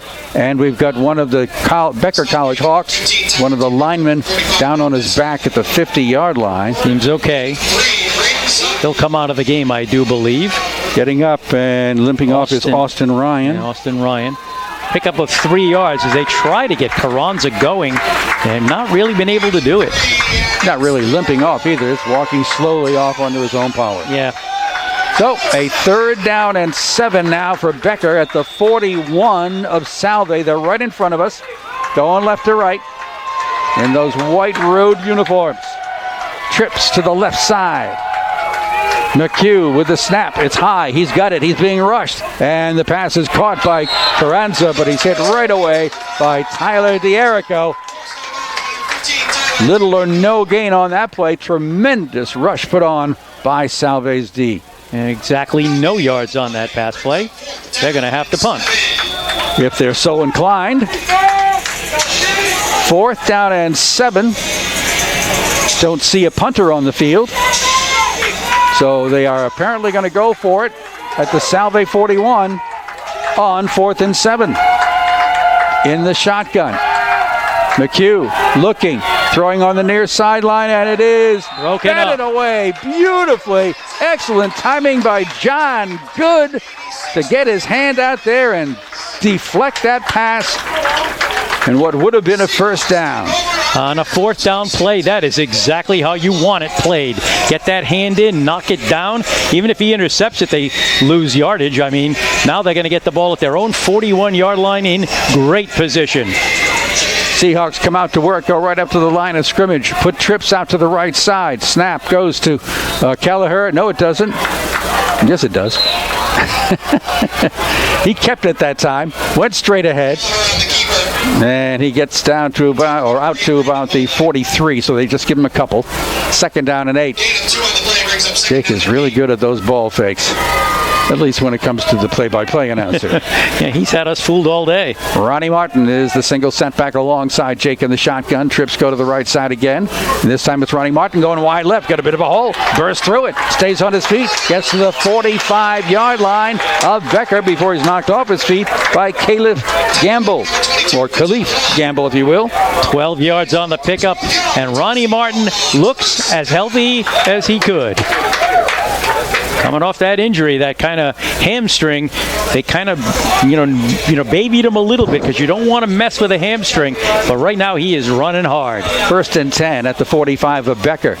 This time it'll be a handoff, and it is Moriello. Moriello got the handoff really late from Jake Kelleher. It's almost like Jake didn't quite want to give it to him, but he finally did, and that kept Joey to a short gain. Yeah, about 3 yards on that pickup. But I'll tell you, the kind of 1-2 punch of Moriello and Martin now is starting to look pretty darn good. They're not on the field at the same time, but they can switch them back and forth. Trips to the right. Moriello's there. Finds a seam. Breaks to the outside. Moriello's going the speed to the 20. Down to the 10. Moriello's going to push out of bounds maybe, or did he get in? He's in. Touchdown, Moriello. Joey Moriello slid off tackle left side, headed for the near sideline, and began to outrun the defense. It actually caught up to him at around the 5. I thought they might have nudged him out of play, but not the case. Joey Moriello, a long touchdown run to put Salve's lead up to 23-8. 42 yards on the run, and now Salve is starting to establish it. Extra point attempt coming from Andrew Veer. Max Yates, the holder. The snap, ball's down, kick is up, and the kick is good. 11:07 to go in the 3rd quarter. Salve strikes quickly and extends their lead to 24-8 here in this 3rd period. We will take a 30-second break on WADK.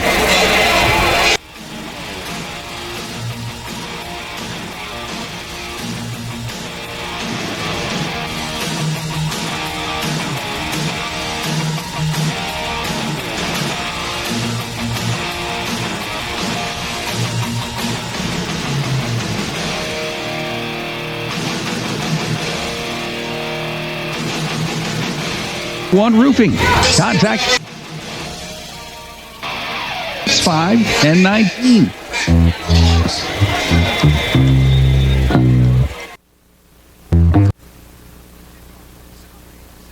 Will come down to Carranza, and this time he will hand it off to Fernandez, and Fernandez at the 15 is going to be brought down. Penalty flag from way upfield, away from the play. There's a lot of flags today. Excellent pursuit by the Salve special teams. And that time he did make that handoff, as we kind of predicted he might, as they've been faking it all day. But boy, was Salve not fooled. He got up to about the 16-yard line, but we're waiting to see what the flag is all about. Our referee is Ron Patry. Block below the waist, so it's going to go back to about the 8-yard line. So this is the second time Becker's had the ball. Second time they've been pushed back deeper in their own territory by a penalty. That Salve drive, let's talk about it quickly. Well, with 11:07 left to go in the third quarter, they put together a 4-play, 59-yard drive. Joey Moriello with a 42-yard touchdown run. Kick was good. Salve 24, Becker 8. Becker is back inside their own 8-yard line to start this drive. And now trailing 24-8. McHugh on the handoff, trying to go up the middle. Not much there. Maybe not even getting back to the line of scrimmage. That was Mecca Carranza. And did he get back to the line of scrimmage? I don't think so. I think he lost a yard. Wow. Inside the 7. 2nd and 11. Jake McHugh running the offense all afternoon long. Junior in the shotgun formation with a handoff this time, and not much room there. Another loss on the play. Without a doubt. He probably got to the 6.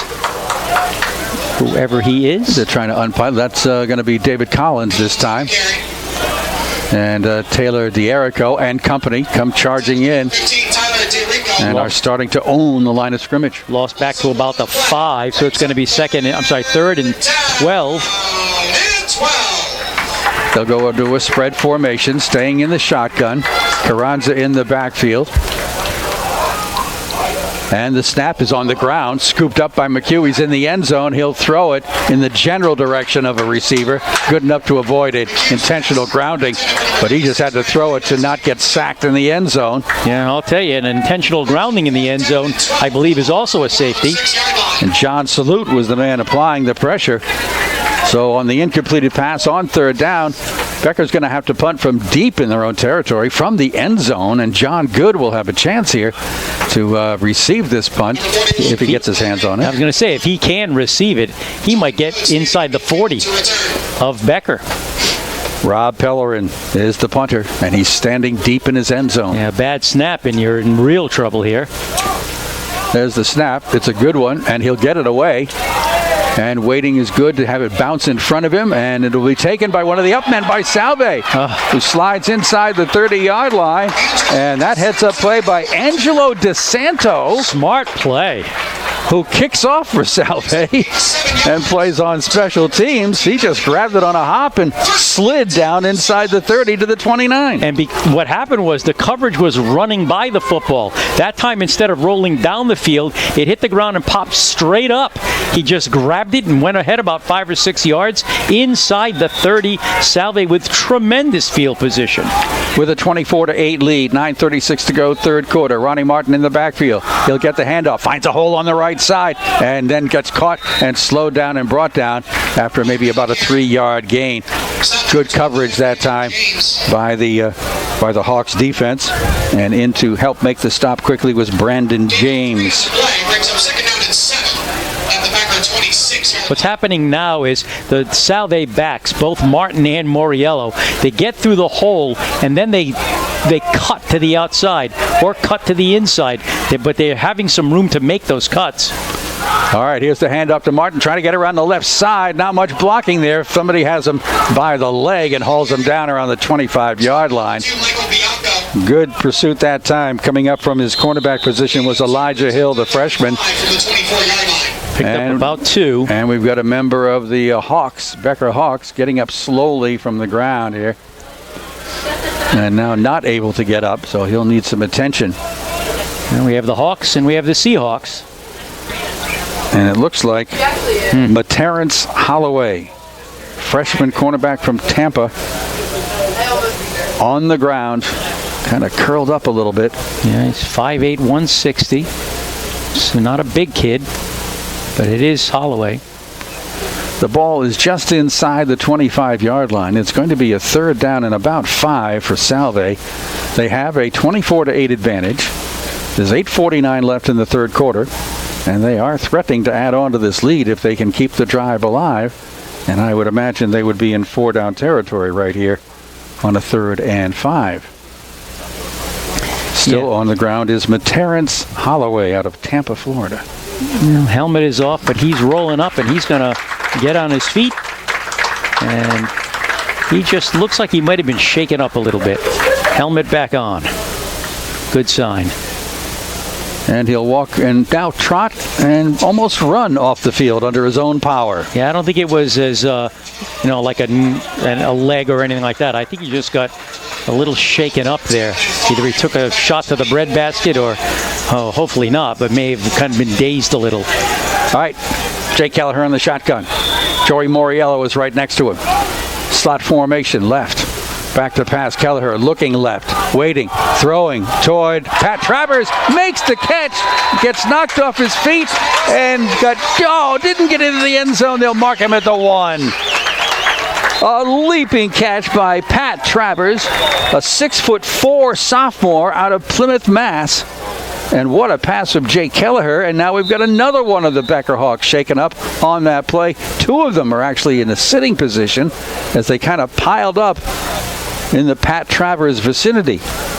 And this might be Khalif Gamble, who's the most shaken up. He is down on the ground now. I think Khalif may have come out on the wrong end of that tackle. He might have been underneath Pat Travers when he came tumbling to the ground.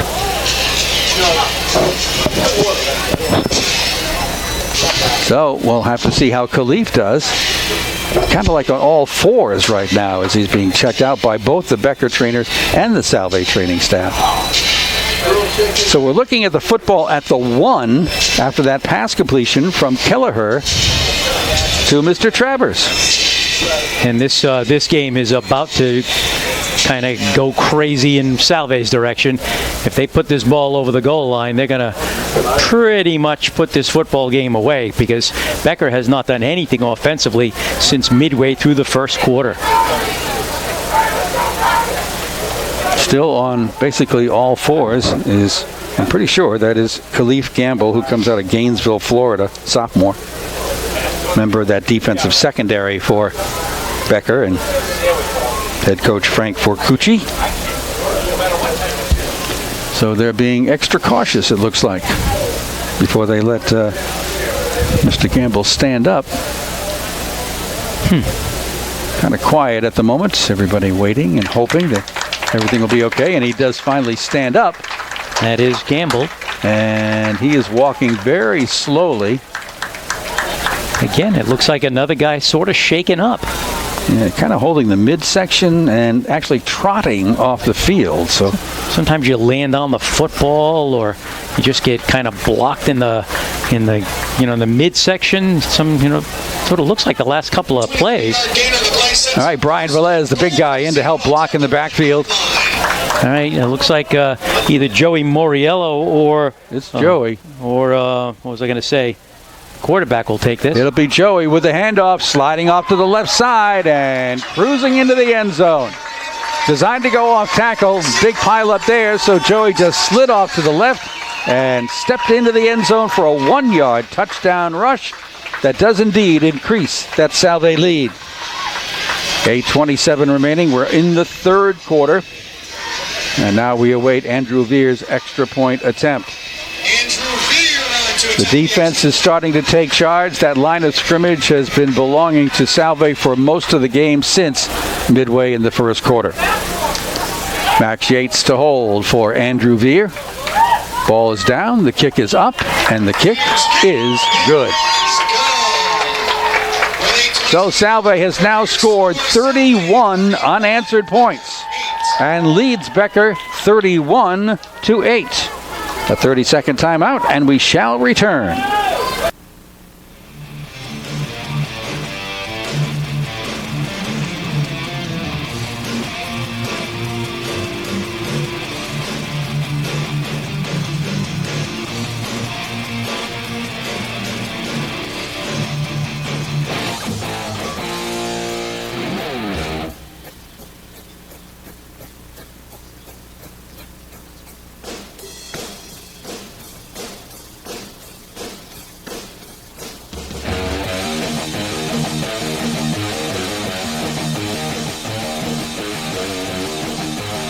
DeSanto from North Reading, Mass, a junior, getting ready to kick off. He's done this job very well this afternoon.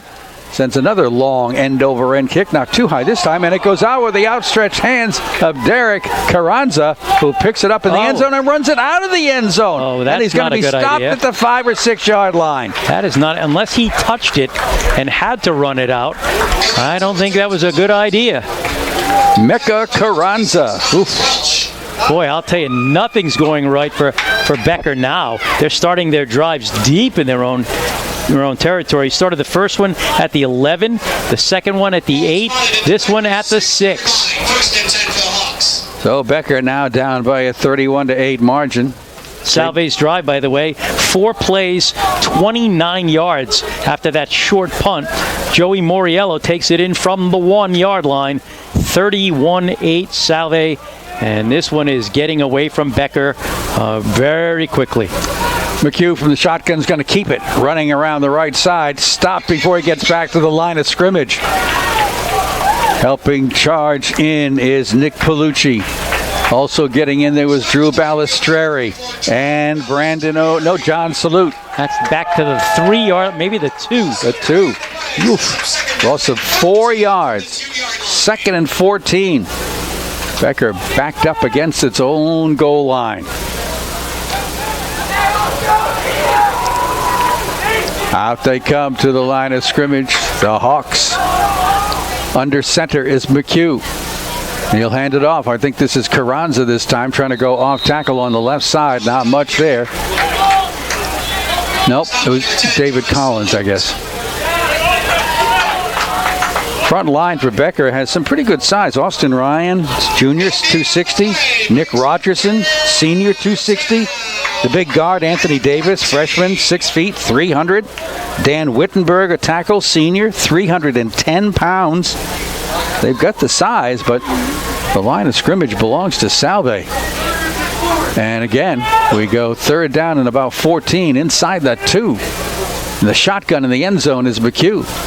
Has it. Straight drop. Going to throw. And a nice little pass caught around the 10-yard line.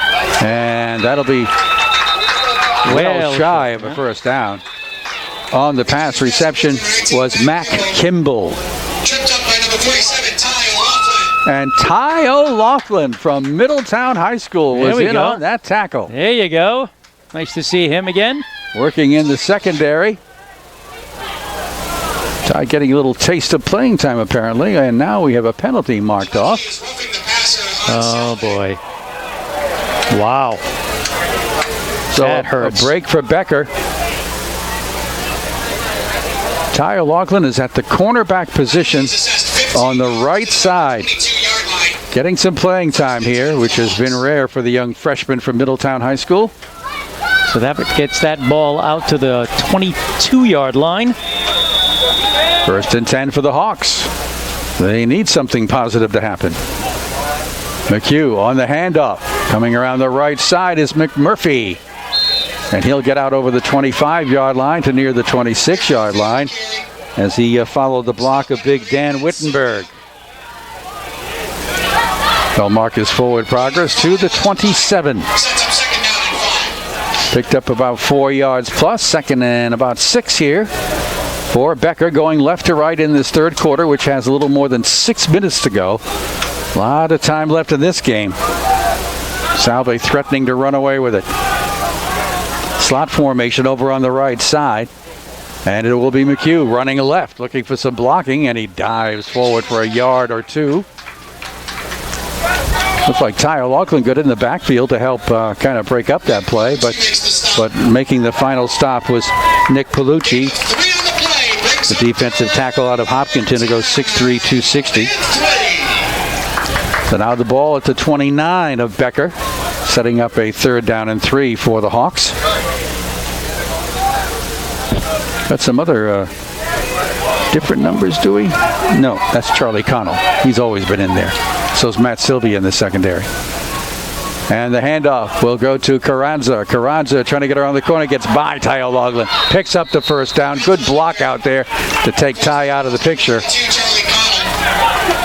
So Charlie Connell finally catches up to Becker Carranza. Picked up about, let's see, where does it go? To the 36. Picked up 7.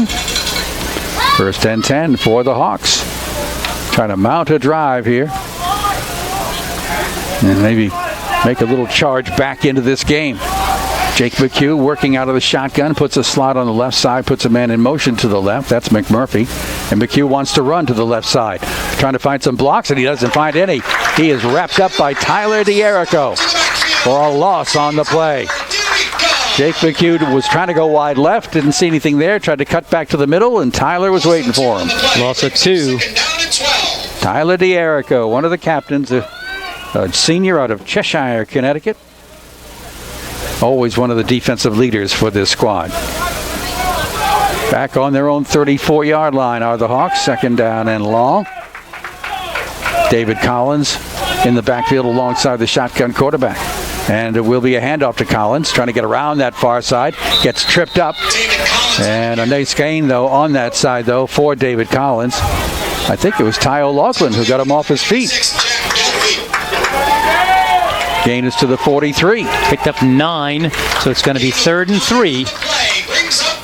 3rd down and 3 for Becker College as they go left to right here in the 3rd period. Now with under 4 minutes to go in this quarter. Salve defense trying to stiffen up here.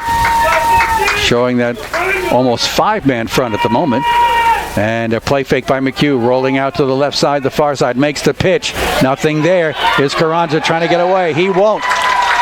He is wrapped up and hauled down by Brandon O'Neill. Big loss on the play.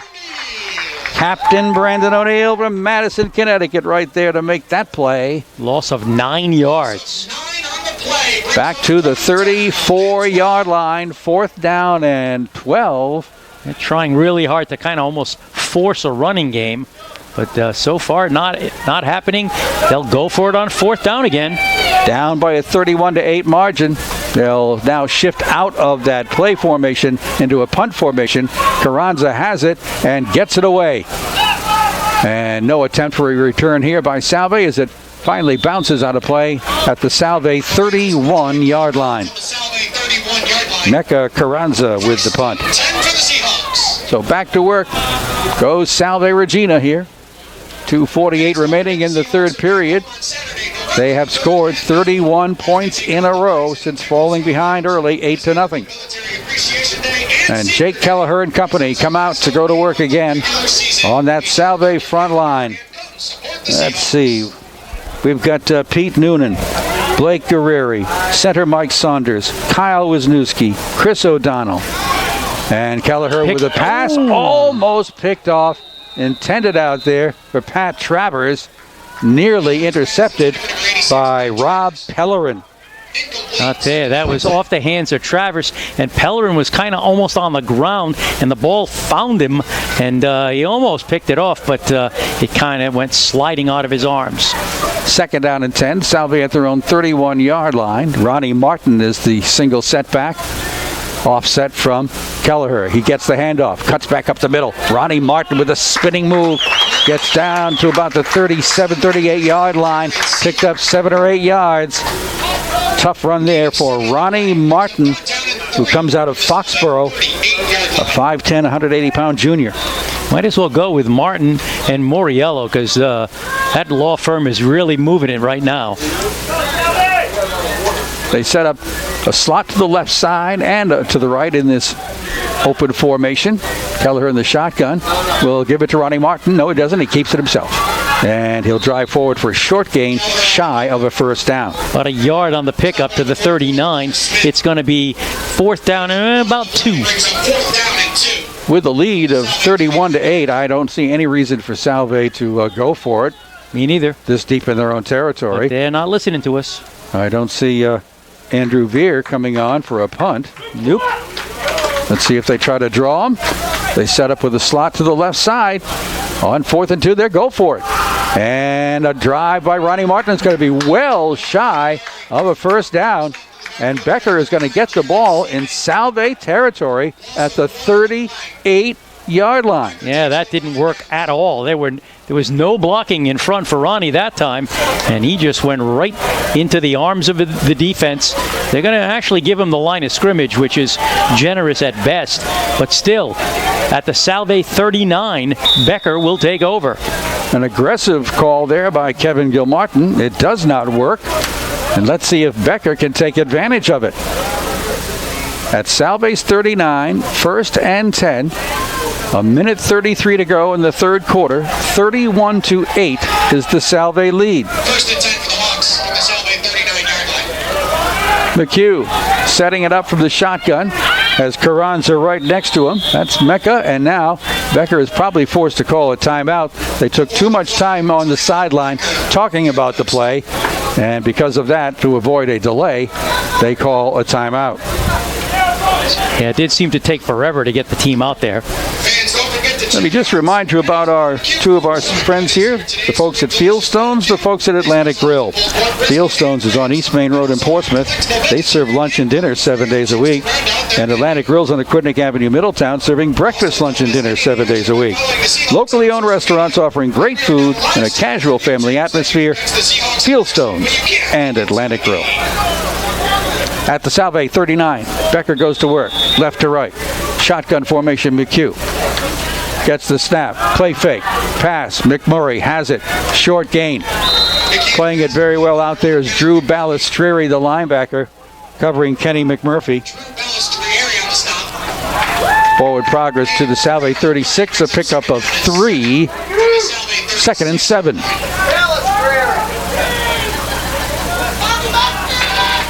All right, out wide comes O'Neal to the right side. He had a good first half. In motion goes McMurphy to the left side. Back to pass McHugh, looking left, throwing long down the far sideline, and it will be picked off by who else? Matt Sylvia going up the far sideline, pushed out of bounds around the 24-yard line. Wow, that could have been a flag, too, out of bounds. He was tackled way out there. Second interception of the night, of the day, 7th of the season for East Greenwich's Matt Sylvia. That was kind of a floater. I was up there for grabs. Into double coverage, too. So Salve gets it right back on the Becker turnover. They're 1st and 10 at their own 21-yard line. And out to handle the quarterbacking chores is Nick Garcia, the junior. In the shotgun formation. Gets the snap, hands it off. This is Moriello trying to drive forward. Gets about 2 or 3 yards, not much more, as he was following the block, and I'm happy to tell you, of Elian Telford. Yeah, there we go. 2nd down and 7 after the Moriello run. And Elian's now going to come out on this play, but glad to see that he got back in there. So Nick Garcia is in to run the offense. Slot formation here close to us, near side. Back split alongside Garcia, and he'll keep it himself and run off the right side and get driven forward to a first down. I think he got a big assist on that one from one of his teammates as they pushed the Becker defense upfield for a few yards. So Nick Garcia, who comes out of Woodcliff, Lincoln, New Jersey, a 5'10", 190-pound junior, taking over the quarterback chores here in the final seconds of the third quarter. The gain was a first down gain to the 34-yard line. And with that, we get to finish the third quarter. 31-8 Salve. We're going to take a 60-second timeout right here and be back with the fourth quarter on WADK.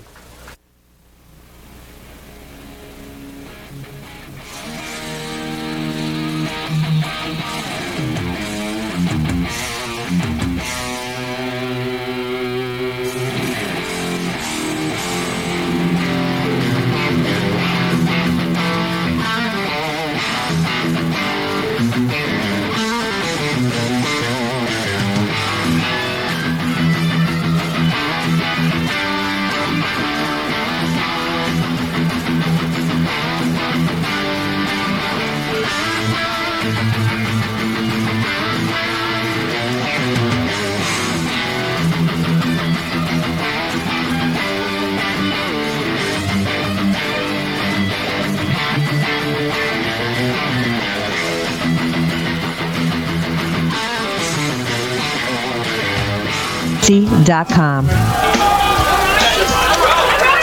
And a handoff here to Ronnie Martin, and Martin's going to be driven out of play as he ran to the right side as we start the fourth quarter.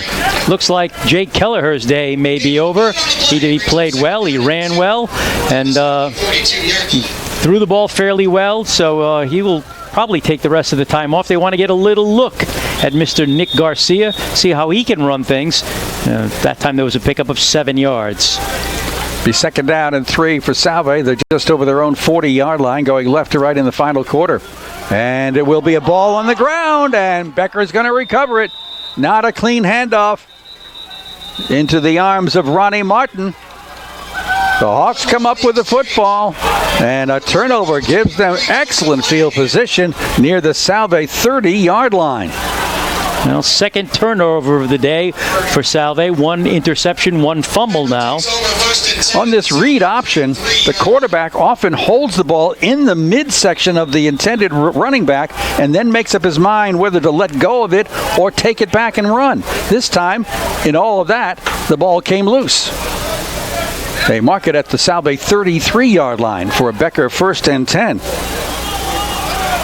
31-8, Salve. And McHugh will hand it off to Collins coming around the left side, and he'll get about a 4 or 5 yard gain before he is pounded down, that time by Zan Carver, and a penalty flag at the end of the play. Boy. So the gain was about 2 yards to the 31, and now we'll see which direction we go. Ron Patry with the dead ball foul, and it's against Becker. So they'll be pushed back. Still marching it off out to about the 46-yard line of Salve. So a 15-yard penalty after the gain to the 31. So it should be second down if that was a dead ball, right? From the Salve 46-yard line. Well, no indication on the change that it's second down yet, but we believe it would be. Unless that play did not count. Looks like a first down marker on the field. Here is McHugh rolling, throwing, and wide open on the right side, but slipping as he makes the catch inside the 40 was the receiver there for Becker, and that time it was Hazelwood, Jordan Hazelwood. So down to the 37 of Salve with that gain, second down. And, well, the PA announcer says it's third down. The chains say it's second down. Not exactly sure what's going on that. And it is third down. So right. The PA guy was right. So we were right. We were right. We'll take it. That's third down all the time. About 15. Man in motion to the right. McHugh play fakes. Back to pass. Throws down the far sideline. Nobody there. Closest one is Ty O'Loughlin. Flag on the play? There's a flag down there unless there was some kind of holding on the part of the Salve defense. I have a feeling there was. He did. Well, I don't know what's going on, actually. We'll find out momentarily. Indeed, we shall. And Mr. Patry will let us know. Was an incompleted pass unless there was some kind of an ineligible receiver, but we'll now find out. It was a push. Pass interference, actually. Yep, pass interference against Salve. So that's marked off from the line of scrimmage. And let's see, they put it inside the 30 at the 27 of Salve, and now it's 1st and 10, Becker. Okay. McHugh out of the shotgun. Right to left here in this quarter. Back to pass on the option. He's going to get it back. Oh, that was a terrible pass by Mecca Carranza as he was throwing it to the quarterback, Jake McHugh. After the handoff, McHugh went off to the right flat area, and Mecca was well short with his pass attempt. Nicely designed play, but not nicely executed. Second down and 10 for the Hawks. Here in the fourth quarter. Early fourth quarter. Salve leading 31-8. McHugh will go under center. Has Collins as his single setback. Man in motion to the left. And it will go to Collins. Collins trying to take it wider to the left. Will pick up 4 or 5 yards and then piled up from there. Ball came loose, but I think the whistles had blown. Salve thinks they should have it, but Whistles blowing all over the place. I think they had blown the play dead before that ball came out. I do too. I think it's going to be a pickup of 3 and be a 2nd and 7. One of the Salve assistants going bonkers over here on the near sideline, but he's not going to get his way. So the ball's at the 24 of Salve. 3rd down and 7. 4-down territory for Becker. They'll put double wides out to the right side. That'll be Fernandez and Carranza.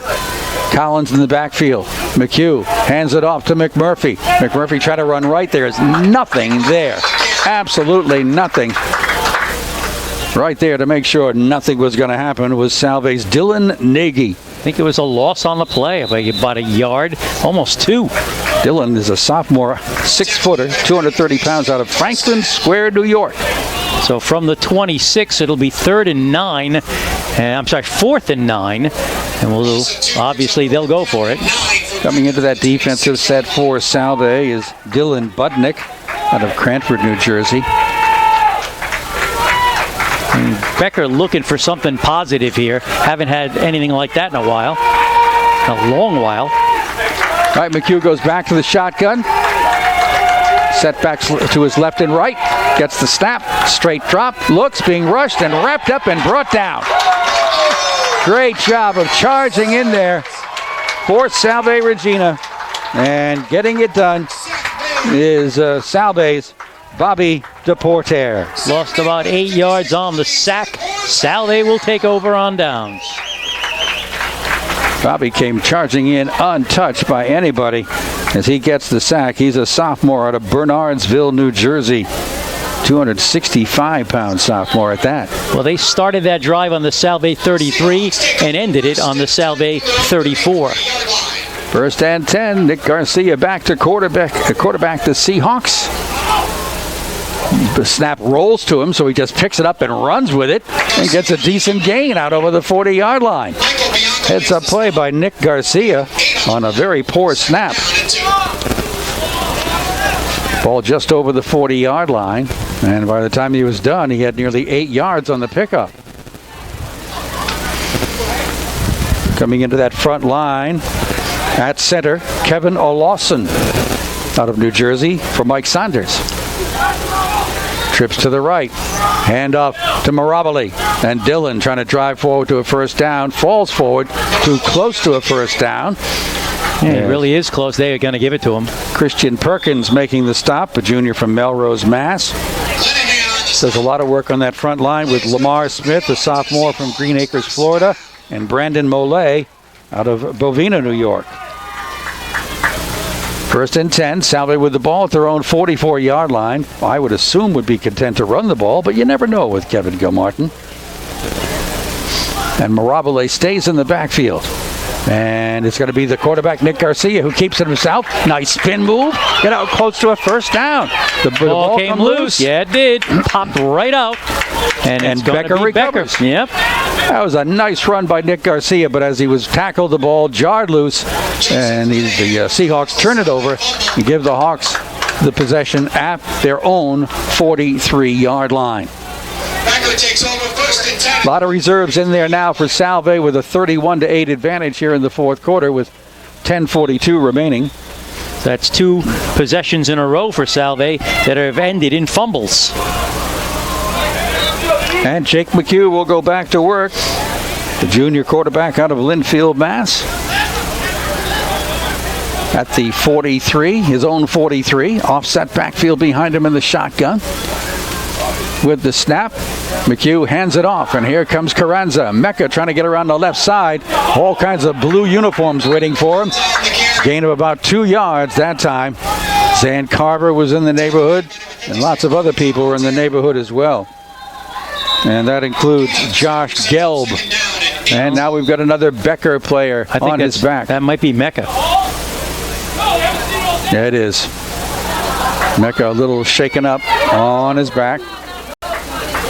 He'll be checked out, and it is his right leg. Yep. It looks like a cramp. It does look like a cramp, yes. So we have 10:24 to go in the game. Salve comfortably in front. But Becker trying to do something positive here before they're done. They came in positive, scoring the first touchdown of the game, but have not scored since then. They are definitely trying to work out the cramp for Mecca Carranza, the sophomore from White Plains, New York, 6'2", 195. I have to get him to the sideline and hydrate him.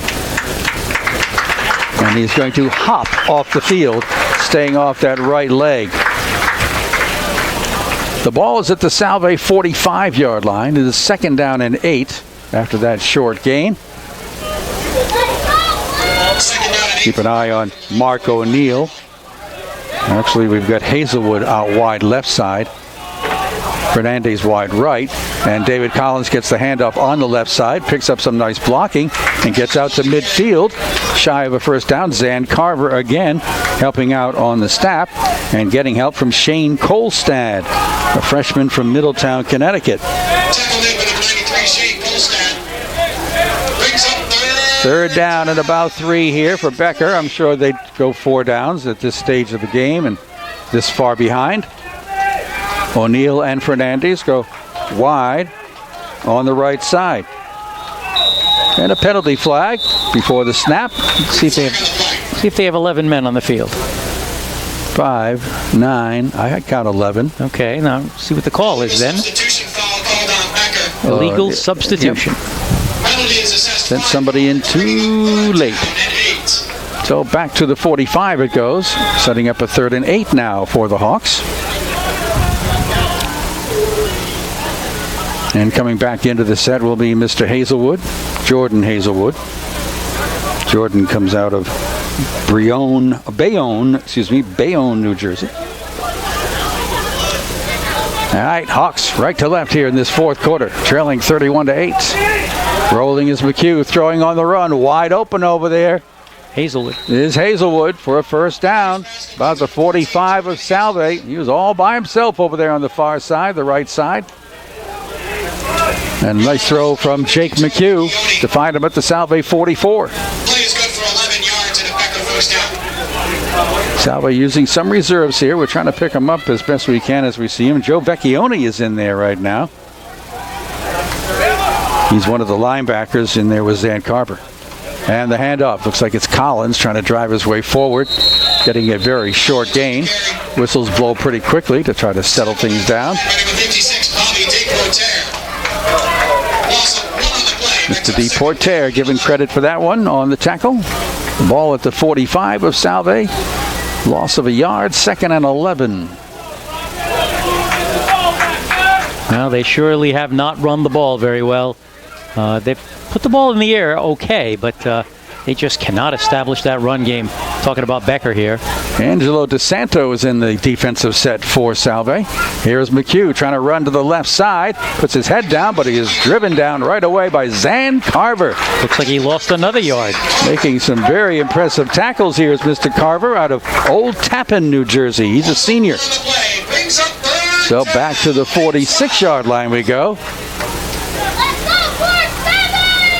Even the reserves are playing some tough defense out here. 3rd and 12. Let's see who else I can spot in that Salve. Matt Colucci is part of the secondary right now. Matt's out of Mahwah, New Jersey.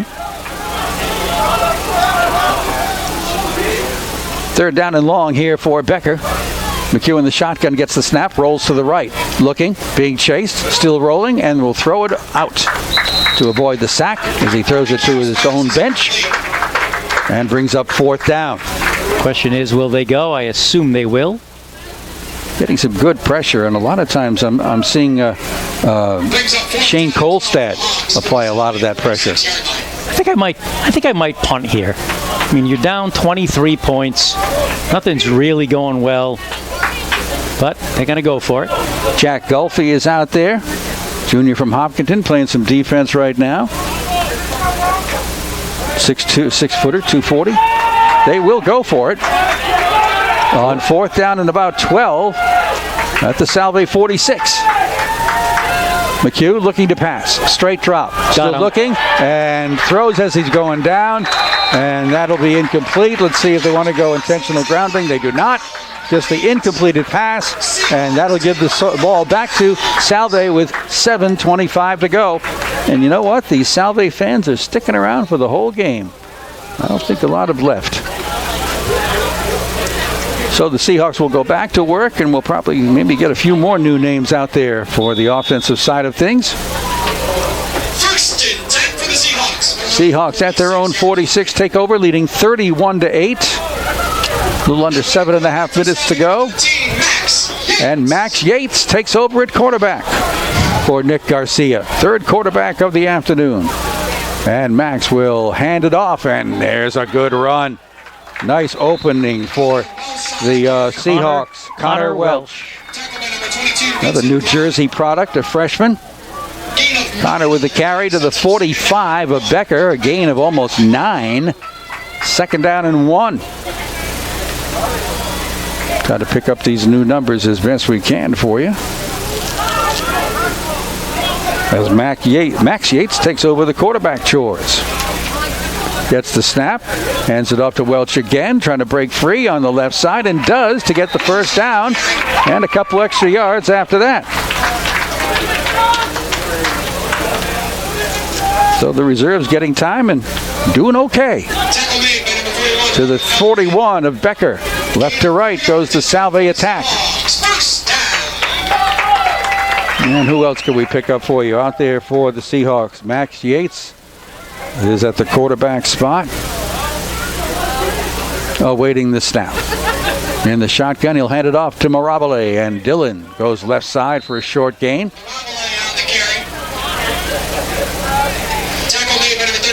Let's see who's getting in there for Salve up front. Oh, well, Elion Telford is back in there. That's good. Also looking at Joe Highland, who's up on that front line. Joe is from Washington Township, New Jersey. And Salve would like to run the clock for about another 6 minutes and 4 seconds and get out of here. They're at the 38 of Becker. Second down, about 7. Snap to Yates. He's going to throw it over the middle. Diving catch. Nicely done by Salve's John Whitehouse. I do believe we're going to get a penalty on Becker on the far sideline.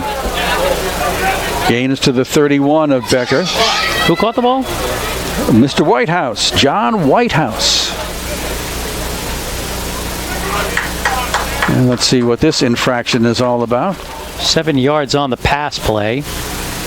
Dead ball foul, unsportsmanlike conduct is called against, Ron, tell me who.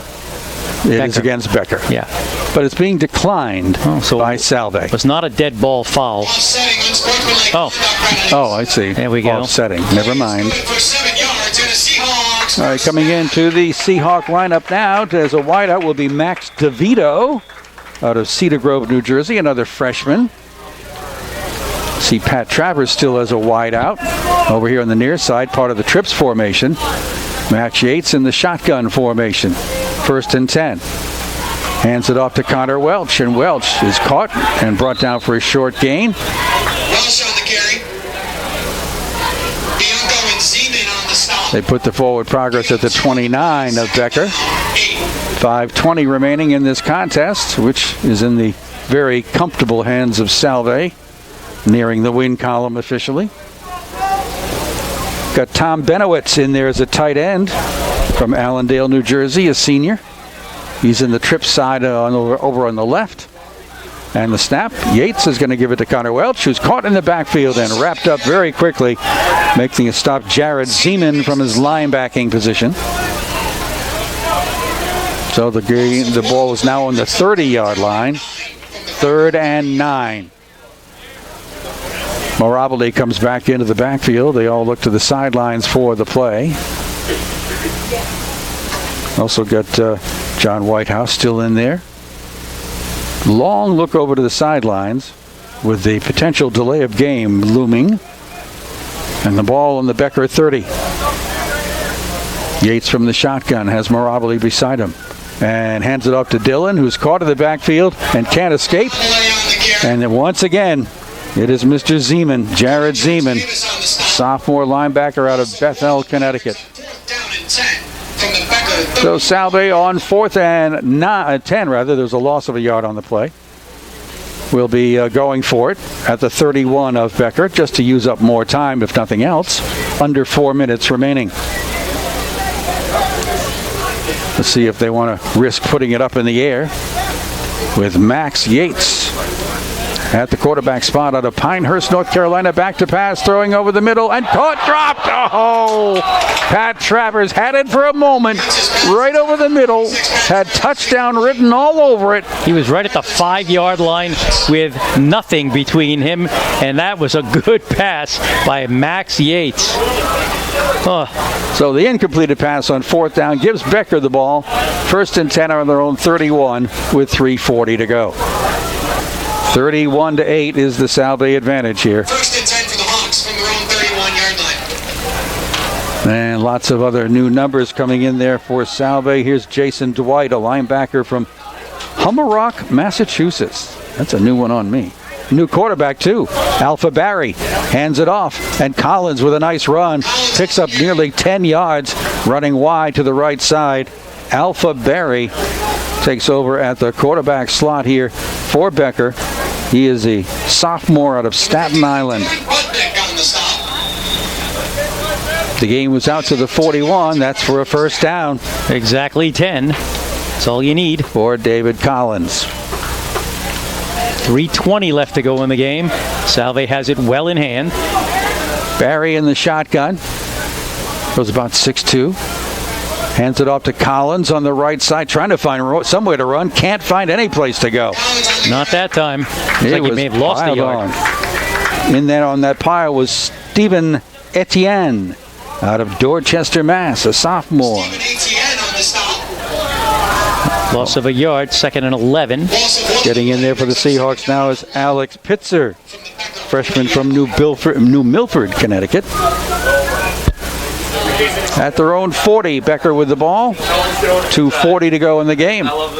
In the shotgun, Alpha Barry takes the snap, looks to throw, fires it short. Intended out here in the flat for Mark O'Neill, who gets up slowly. Who else is out there for Salve? Joe Becchione still playing some defense for the Seahawks. And it looks like, if I'm reading the number right, Zach Katarius, a freshman from Sandwich, Mass. Reserves getting some time. Ty O'Loughlin is out there from Middletown High School, playing the cornerback position. Barry on the handoff, giving it to Collins. Collins trying to go wide on the left side, is knocked off of his feet. Good lateral pursuit that time, and a good play made by Salve's Joe Vecchione. Gain of a yard. It's going to be 4th and 10. Becker with the ball. Salve with the lead. Just over 2 minutes to go in this one. Yeah, by the time they snap the ball, it'll be under 2 minutes, and we are heading for our conclusion. Salve hasn't played a brilliant game, but plenty good enough. From their own 41, it's 4th down and about 10 here for Becker. Now quarterback by Alpha Barry. Gets the snap, hands it off to Collins, wants to go wide right, cuts it back, picks up about 5 yards. That's not near enough for a 1st down. And Salve holds and gets the ball back. Leading the charge, Dylan Budnick again. And penalty flags are thrown at the point of the tackle. Will Becker hang on to the football, or will Salve get phenomenal field position? Well, Becker's leaving the field, so... Unsportsmanlike. And they're not telling us which direction unless it's offsetting again. No, I think it is offsetting because they're keeping the ball where it is, and it's Salve's ball at the 43 of Becker. So out comes the offense under the direction of Max Yates. Max comes from Pinehurst, North Carolina, the junior. Only goes about 145 pounds. And he'll be out there working with a number of the reserves, including Justin Fernandez at one of the end positions. He's out of Walcott, Connecticut. So that is going to go against Salve. 15 yards back to their own 40. So first, there's been a lot of penalties, and a lot of 15-yard penalties, too. Yeah, it's a little sloppy out there today. Kind of just a lot of chippiness and such. Minute 41 to go in the game. Salve's got it back. They're going left to right in this fourth quarter with a comfortable 31-8 advantage. And Mac Yates in the shotgun will take a knee. And just let the clock run. And if he waits long enough for the play clock to run down each time, he should only have to do that 2 more times. At the Salve 35-yard line. So Salve Regina, after the slow start, falling behind 8-0 to a winless Becker squad, took charge later in the first quarter and has come up with 31 points in a row to gain the advantage and pick up this win that will even up their record overall at 3-3. Letting the play clock wind down before the snap, and Max takes another knee and loses a few more yards. 2 carries minus 10 yards thanks to taking knees. And we're now under a minute in the game, and they'll have to take a knee one more time. Yes, they will. Been a lot of chippiness in this one, but in between all that, there was some pretty good offense and much better defense from this Salve team. We talked about all the points and offense they've given up here against a team that has been struggling. The defense came through as they should have and only allowed the 1 touchdown. Max Yates takes one more knee and will not have to do it again. The final 20 seconds will tick away and put this one in the win column for Salve Regina as Becker College comes in from the Worcester, Mass area and falls to another defeat. It is their conference opener. In the conference, they'll be 0-1. On the season, they'll be 0-5. For Salve Regina, in the Commonwealth Coast Conference, they'll be 1-1, and overall, they even up at 3-3. So there's your final, 31-8. Salve Regina over Becker.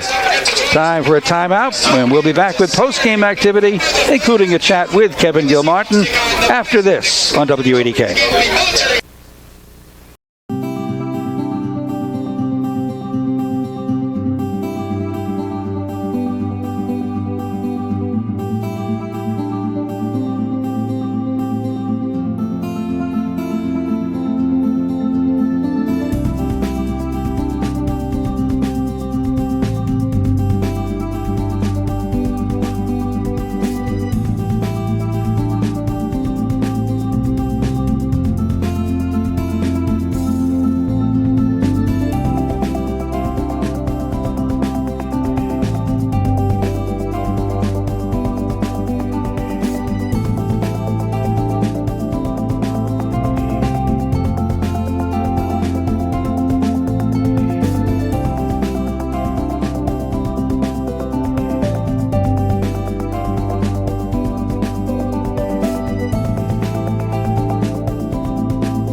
Salve Regina University has defeated Becker by a score of 31-8 in this Commonwealth Coast Conference matchup.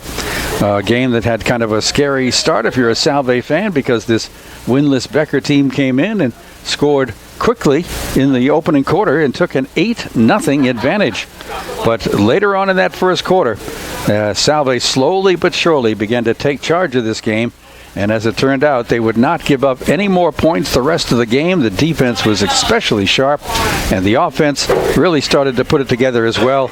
And they would reel off 31 unanswered points and finish with a 31-8 triumph here this afternoon. So let's go back now with Mr. Ascoli and recap all of the scoring for you, not just the one touchdown. All right, well, Becker got on the board first with 8:21 left to go in the first quarter. After kind of nothing happening for a little while, they put together an 8-play, 75-yard drive. Mark O'Neill with a 44-yard touchdown pass from Jake McHugh. They went for a 2-point conversion, and it was good, and it was 8-0 Becker midway through the first quarter. But then Salve finally got it together with 5:37 left to go in the first. They put together an 8-play, 63-yard drive. Joey Moriello with an 18-yard touchdown pass from Jake Kelleher. The kick was good, and Salve was within one at 8-7. Midway through the second quarter, 7:37 left to go till halftime. Salve put together an 8-play, 70-yard drive, but it stalled at the 10. So Andrew Veer came out and kicked a 27-yard field goal, and Salve took its first lead of the day at 10-8, a lead they would never relinquish. With 3:42 left to go in the half, Salve 5 plays, 68 yards, and it was mainly a ground attack on that one. Ronnie Martin finishing it with a 15-yard touchdown run. The kick was good. Salve led 17-8 at halftime. Into the third quarter we go early with 11:07 left to go. Salve 4 plays, 59 yards. Joey Moriello with a 42-yard touchdown run. Kick was good. Salve led 24-8. And then last score of the day with 8:27 left to go in the third.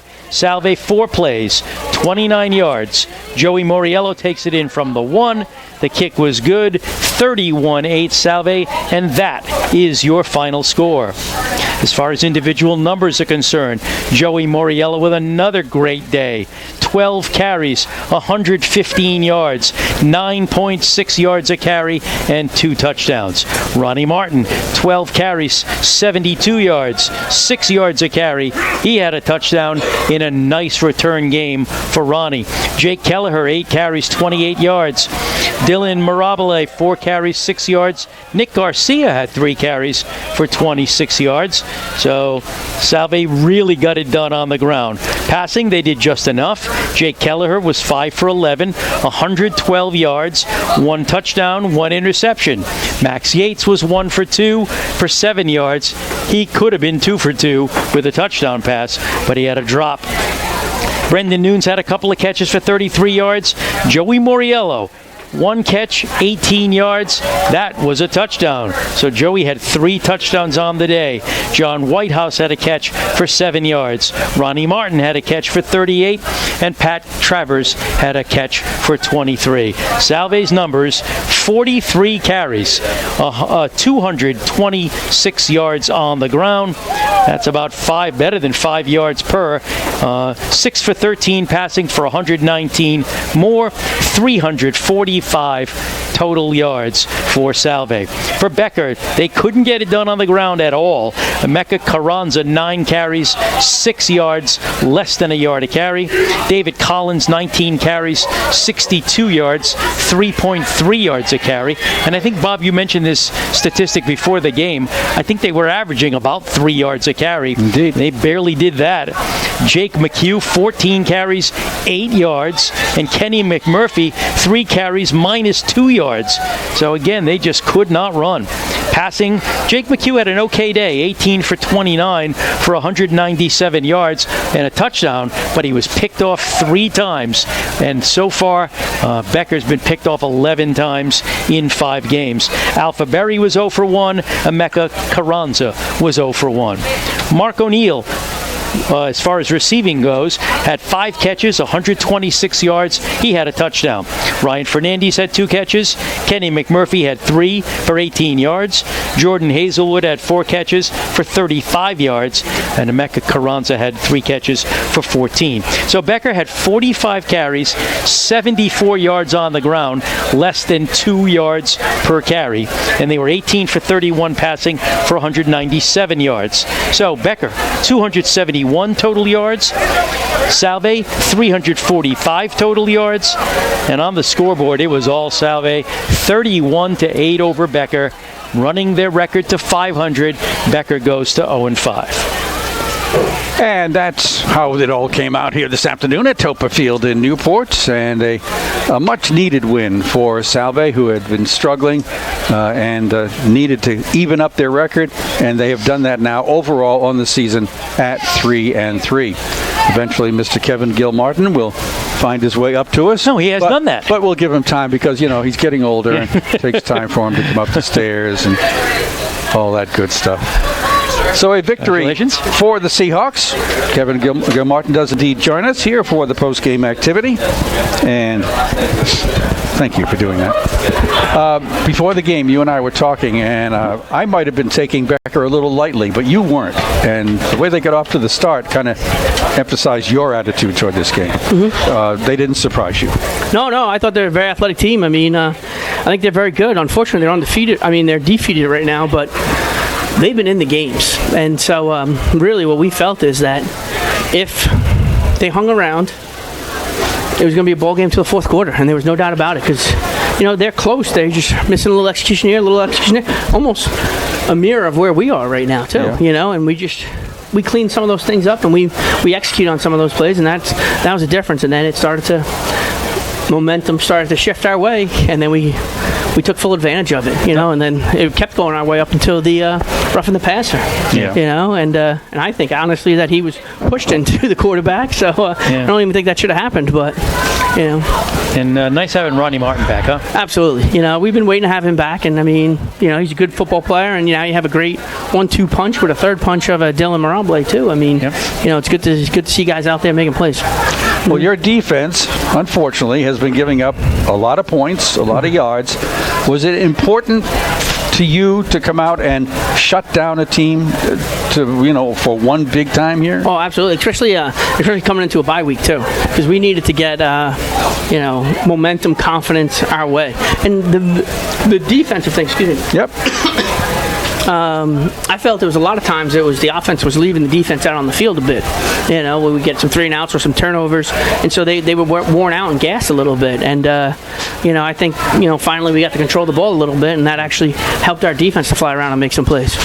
Well, what was the total? The offense, they had 74 yards on the ground, which to me is a statement that your guys were there to shut that aspect of it down. And that's exactly what we talked about before the game. I said we got to stop their run and make them become the one-dimensional. And they came out at the start, and they were mixing it up nicely, run pass. Mm-hmm. And that's actually why they had a good first drive, and then all of a sudden we stopped the run. And now... Yeah, they had less than 2 yards a carry. That's pretty nice. Yeah, that's what we want. Yep, exactly.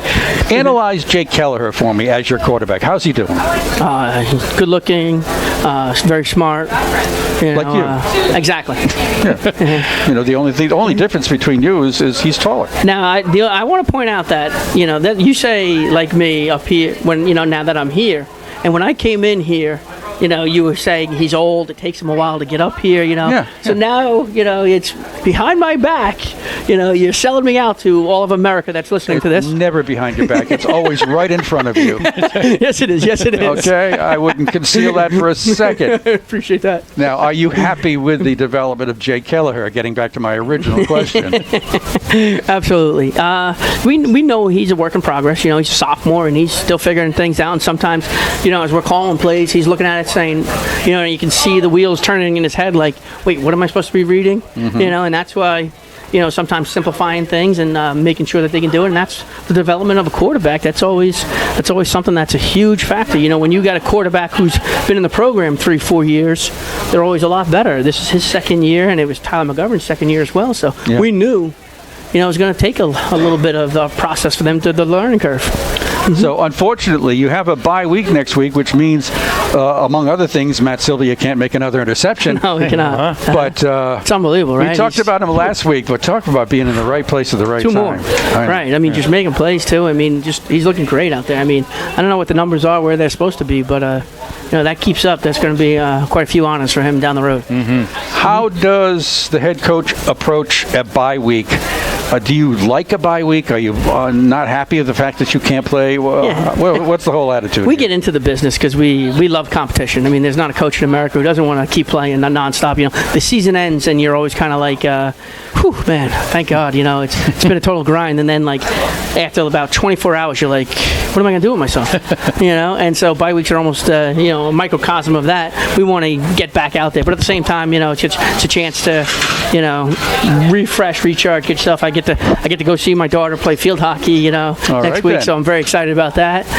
You know, as a freshman, she's playing high school field hockey, and you know, it's kind of be excited to see her do that. So I'm looking forward to that. Those are things that you get to do on the bye week, but you just don't have time to during the regular season, which is crazy. Maybe get a few more people healed up a little bit. Exactly. Get the bodies healthy, you know, a little sharper, and so that's the fine line of you got to keep them working so that they do better coming out of that bye week, but at the same time, we got to get people healthy. And then after that, it's Curry, and you're on the road at Curry. On the road at Curry. You know, they beat us last year. Very, very big physical football team. I don't know what they did today, but I'm sure they're doing probably pretty well. They're a very good team. Well, do you have the luxury of sitting back for a moment and enjoying a win on a Saturday afternoon? Oh, definitely. Anytime you win, you enjoy it. You have yourself a nice Mountain Dew, and you smile, and things are better. Okay, and he's still as good looking as ever, isn't he? Well, the Mountain Dew flowing, it's, you know. That's right, the sweet nectar of the gods. What more can you ask for? Going to be a good night. Kevin, thanks for coming up. Right, congratulations, and enjoy it. Thank you. All right, there you go. Take care. That is Kevin Gilmartin, head coach of Salve, and walking away here with a 31-8 victory. We will take our last time out and wrap things up for you on WADK. Stay with us.